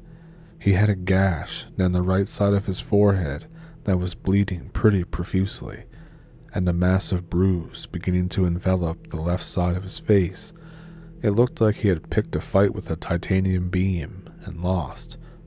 Let me just remind you that D is 6'7" and 260 pounds. Pretty much pure muscle. Whatever bested him was strong. D beckoned us over to him, and the conversation went something like, "Where the hell are the kids?" "The bonfire, sir." "What the F are you two doing back here?" "We forgot the flashlights, sir." All right. Here's what's going to happen. Dylan, I'm going to give you this knife, okay? And then, my name. You go get those flashlights you were talking about and point them toward the storm shelter. I'm going over there. If anything but me comes out, you two run like hell. Do you understand? We nodded, and off he went. He rounded the corner into the shelter, and that's when we heard the noise. Have you ever heard someone trying to talk while choking on their own blood? Something like that. Sort of gurgling, gasping noise. That's what it sounded like, with a mix of a low growling. Dylan and I stood there frozen for what felt like hours, but it was probably more like 5 minutes, when that noise abruptly ceased, and Dee returned, pale as a sheet, but in one piece. So Dee escorted us there and refused to answer any of our questions or give us any sort of closure as to what just happened. All he said was, "I don't think we'll have to worry about anything for the rest of the week." So we went to the bonfire, but Dylan and I kept to ourselves and tried to figure out what the hell was going on. When we got back to camp, we did our best to repair as much as we could in the dark. Dylan and I didn't sleep at all that night. We were wide awake. At what must have been around midnight, I heard a few noises outside, and I saw a flashlight beam waving around before finally coming to its still position, pointed towards the storm shelter. I poked my head out of my tent and observed Dee sitting in a chair, flashlight pointed at the storm shelter, watching and waiting. I watched Dee all night, and Friday, I finally got some answers. By Friday, I mean about 6:30 that morning. Around then, C came out of his tent and proceeded to have a not exactly quiet conversation with Dee. Now bear with me, as I'm reconstructing this from memory. Some bits may not be entirely accurate. "Is there anything new?" "No. I've been out here all night. Nothing since I saw it earlier." "I still think you're wrong. They never come this far south, especially this time of year. It must have been something else." "I know what I saw, Dad. I'm telling you, they're getting bolder. Or more desperate. Well, I'm heading to the mess hall. I need my coffee. You want anything?" And they proceeded to talk about breakfast for a while, and C eventually left. I figured if I wanted any sort of closure as to last night, now was my chance to ask Dee to talk alone. So I approached Dee. Before I could say anything, he turns around and gave me a look that could have curdled new milk. I stopped in my tracks, and he says, "Come, sit." So I sat next to him, and this is all I got out of him. "You were pretty brave last night, kid.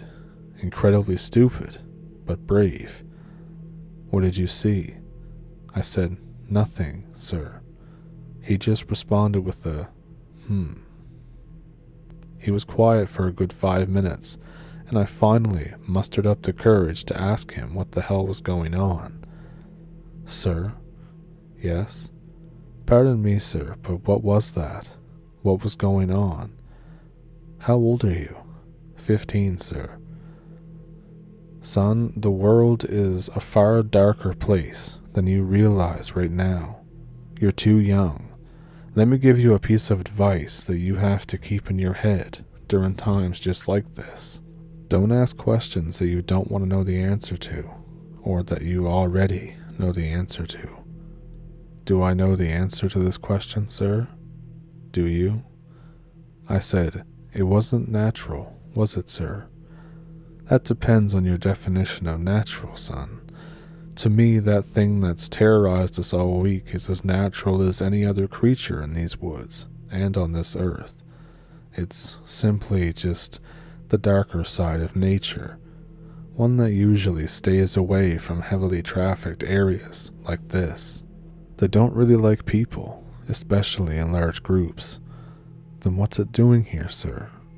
Honestly, I don't know. I think it got confused, lost even. Is it gone now? For now, yes. I don't think it'll come back while we're here.